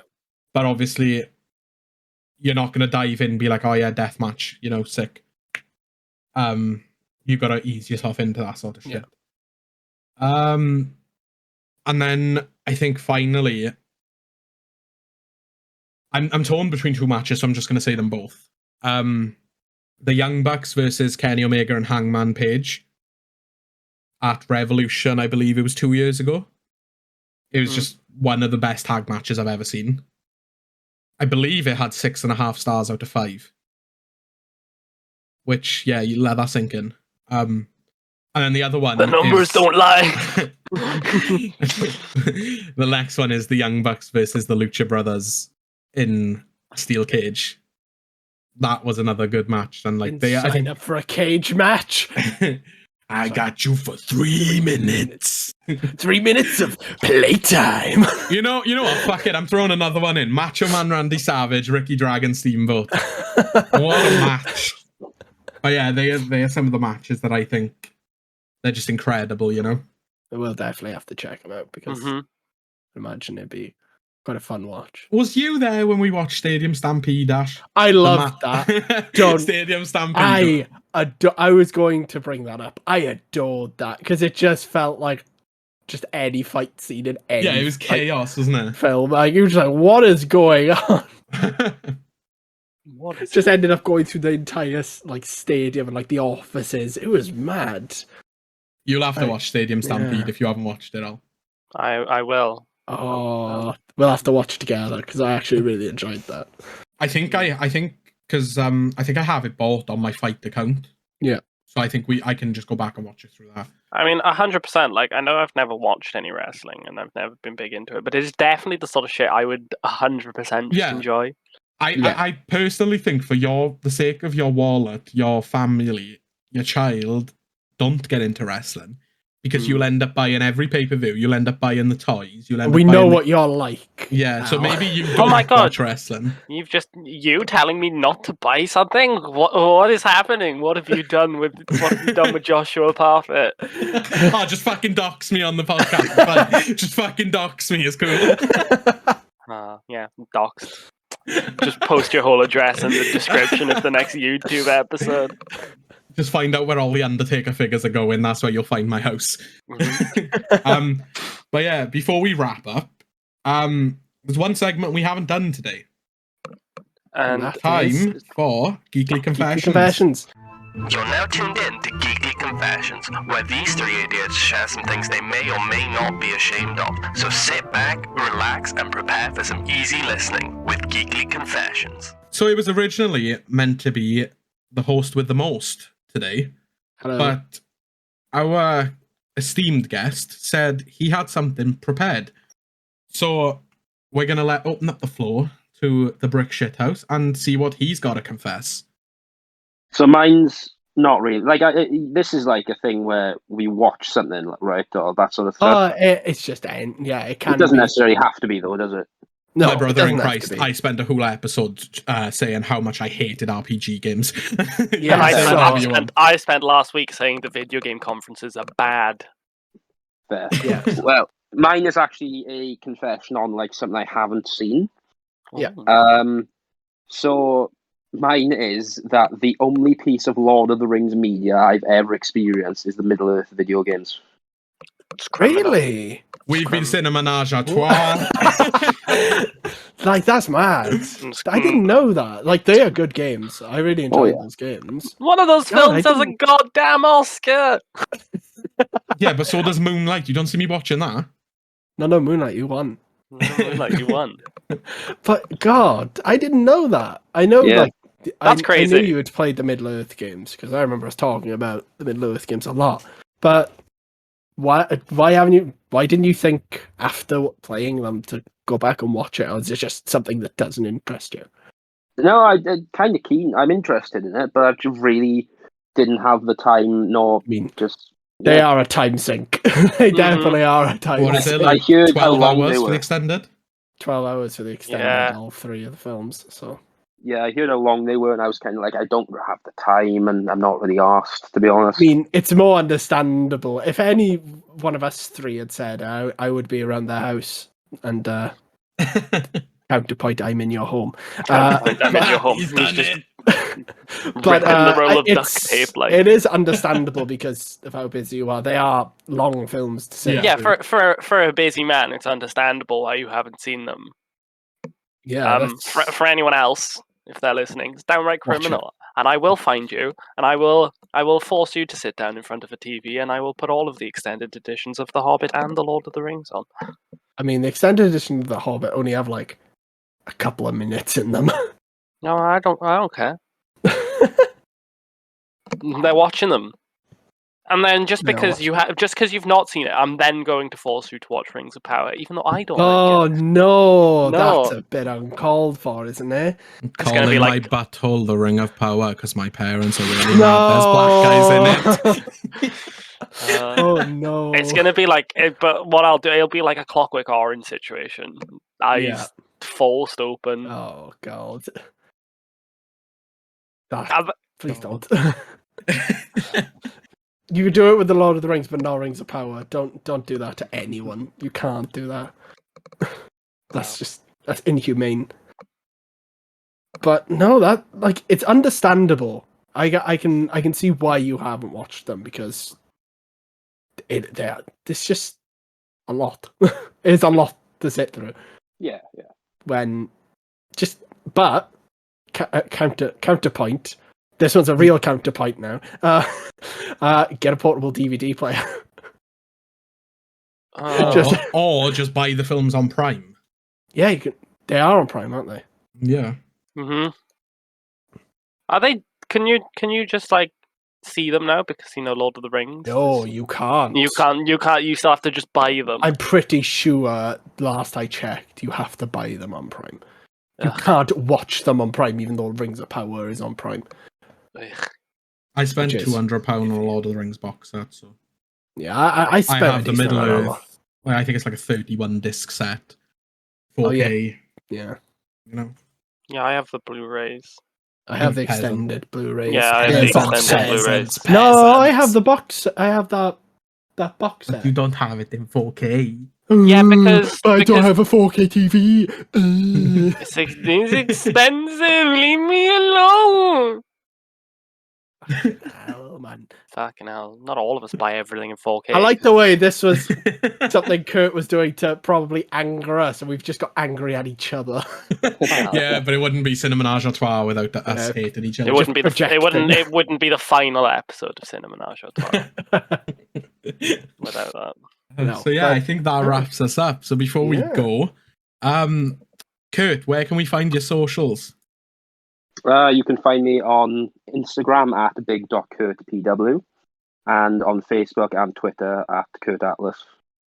Where can we buy your merch? I believe at curtatlas.bigcartel.com. Go and buy a t-shirt. They're very nice, good quality. And then all that's left is for us to recommend Something. something. Who would like to do their recommendation first? I'm going to recommend that you go and buy a t-shirt from Curt because they're very nice, good material, and he's holding a knife to my throat as I say this. Just Okay, I second that because he's holding me up in the air by my neck. Nah, in all seriousness, no, they are nice Yeah. shirts. Mhm. But does Very anyone nice have a design. recommendation? I'm sure Al got a joke one for us. Well, like I would have a joke one, but you know the entire UK is like shut down today, so I can't really tell you to go out and do anything. Yeah. Hmm. Nice. Oh, we've So- dated it Yeah, again. Dated It Dated won't it again. It won't be when, That's a good point. It won't be. Go outside and I don't know, draw a nice picture on the pavement with the piece of chalk or something. What? Okay. Express yourself through art. Okay. But I'm pretty sure you said you had a double whammy today. I actually do. My legitimate recommendation double whammy. So I have binged all 10 episodes of Cyberpunk Edge Runners. Oh, I've been Very- meaning to watch that. I didn't realize it was out. Very, very, very, very, very, very good. Very, very sad. I suffered incredible emotional damage from watching it all. Oh no. So yeah, Cyberpunk Edge Runners was a very good anime. Didn't take very long to get through. I think every episode was about 25 minutes. And there's Yeah, only it's 10 the of them. average for an anime. But very good. And because of this, I thought, as everyone else seems to have done, I'll go back. I'll play some Cyberpunk, and it's a pretty good game now. I went back and I played it like about a month ago, and I was enjoying it. It's a pretty I good was game now. enjoying the time. There was a big update when Edge Runners came out with some new stuff again. Yep. So I'm going to recommend that you go watch Edge Runners, and then if you enjoyed watching Edge Runners, go play Cyberpunk again. Give it a fair Oh, chance, because Yeah. Keanu Reeves. Keanu Reeves. If I want your body, I'll fuck it. No. So, Josh, what do you have for your recommendation this week? I've been rewatching a show lately. My girlfriend hadn't seen it. We quote it weekly. Oh, Give me some rope, tie me Tie to me the to tree, the tree, give me give the me the hope hope to to run run out of sea. sea. Somebody said we could We're be gonna get here. struck for this. You should probably stop that right now. This is copyright. Yeah, I'm recommending Community. Yeah, it's What a fucking show! It's so so funny. good. So good. Ding We ding all- ding ding. Still of the opinion that Ash and Oscar Jim Rash award winner Jim Rash are the same person. I'm They're Jim both Rash. closeted furries. I cannot answer that question legally. But yeah, it's honestly so good. So good. I'm of the rewatched- opinion it's the best sitcom ever made. I rewatched it it's again fantastic. this year, and It's yeah, fantastic. it is fantastic. I watched the Christmas episodes like every Christmas. every Christmas now since I watched it. So it's the past 2 Christmases. I just watch it. Like Watch it's Christmas definitely episode. it's definitely like in my top 5 sitcoms. It's fantastic. It's just so well written and just so probably my top 3. unique. It's just It's awesome, isn't it? Just what that show achieved on a TV budget. Yeah. Oh yeah. La biblioteca. No, we're not. No more songs. Discoteca. No more songs. Curt, I was wondering, do you have any recommendations? I do actually, yeah. So I'm going to have to recommend a book series. Oh, Is he the pretentious one? Fuck. He's the pretentious one. The pretentious one this week. I've done this once before, and I got bullied for it. So yeah, I did hear. I've actually into reading recently in work because I realised that the Kindle app on iPhone can literally just have all your Kindle books on it. So I've just been buying Kindle editions of stuff on Amazon. That's a good idea. Smart. And I've been rereading the Cherub series. Oh my god. I remember the Cherub series. Which are half an hour, because I assume you guys don't know what it is. No, it's a series about British orphan children who get recruited into a secret agency in the government to train kids to become spies. Okay. Yeah. Oliver Twist's fallen off, haven't he? Yeah. All the kids are between the ages of 10 and 17. And they, just go on a bunch of undercover missions to take down drug cartels, take down gangs, motorcycle gangs. Because this is like Tom Clancy's Harry Potter, then. Kinda, yeah. yeah. Because I've read like two of the books, but it's all like the reasoning that like you don't look at a kid and go, "That's a spy." You just think it's a kid. Yeah. I was going to make a joke then, but it'd be in bad taste, and I probably shouldn't. Yeah, that's.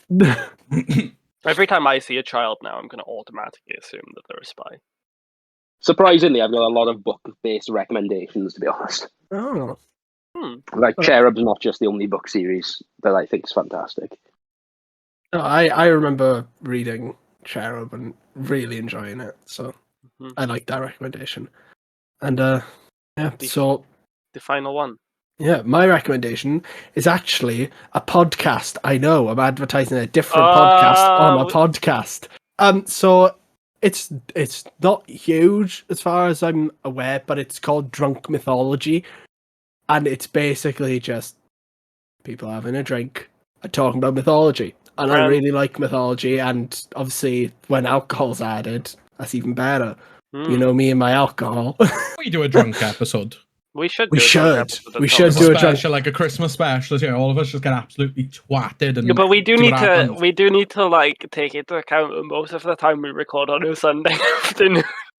Yeah, it's fine. She's getting pissed. But yeah, it's on a Saturday night. It's a lot of fun, a lot of interesting stuff, and it's told in a way that is understandable because it's just people having a conversation and not going watching a lecture on fucking mythology. It's a lot of fun. So I, for one, and I'm imagining I can speak for Ash on this one, I, for one, have attended enough lectures in my lifetime. Yeah. I do not need to attend another. Too many. But before you listen to that podcast, go back and listen to all of our episodes first. Every single one of them. Every single one of them. And then again, and go on YouTube, and then go on our Twitter, follow all of our tweets. Like all of our tweets. Retweet all of our tweets. Maybe tell your friends. Then buy our merch. Oh wait, we don't have any. Buy Kurt's merch. Actually, don't like all of our tweets, like all of them except the one that did really well. Yeah. We don't need that blowing back up again. No, I don't want it to. But and then while you're at it, go and make a nice home cooked meal. Yes. Yeah. So that's it for this week. Stay hydrated, kings and queens. Yes. Thank you, Curt, for coming on. Thank you. No worries. Thank you for gracing us with your presence. Yeah. Thanks for having me, guys. But thank you for listening. I've been Ash. No. I forgot who I was. You were Kurt Angle, Ash was Scott Steiner, and I was Senior Joe. I've been a man that claimed he could beat the shit out of Brock Lesnar. And we've been joined by one and only The brick shit house. Alright, thank you for listening. Bye. Bye. Bye.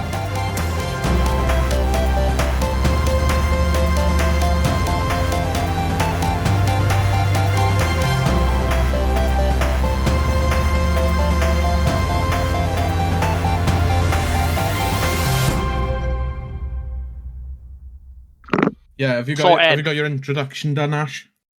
Hold on, I'm eating a chocolate bar. Nom. That's why I love Nestle Crunch. Oh, Jesus Christ.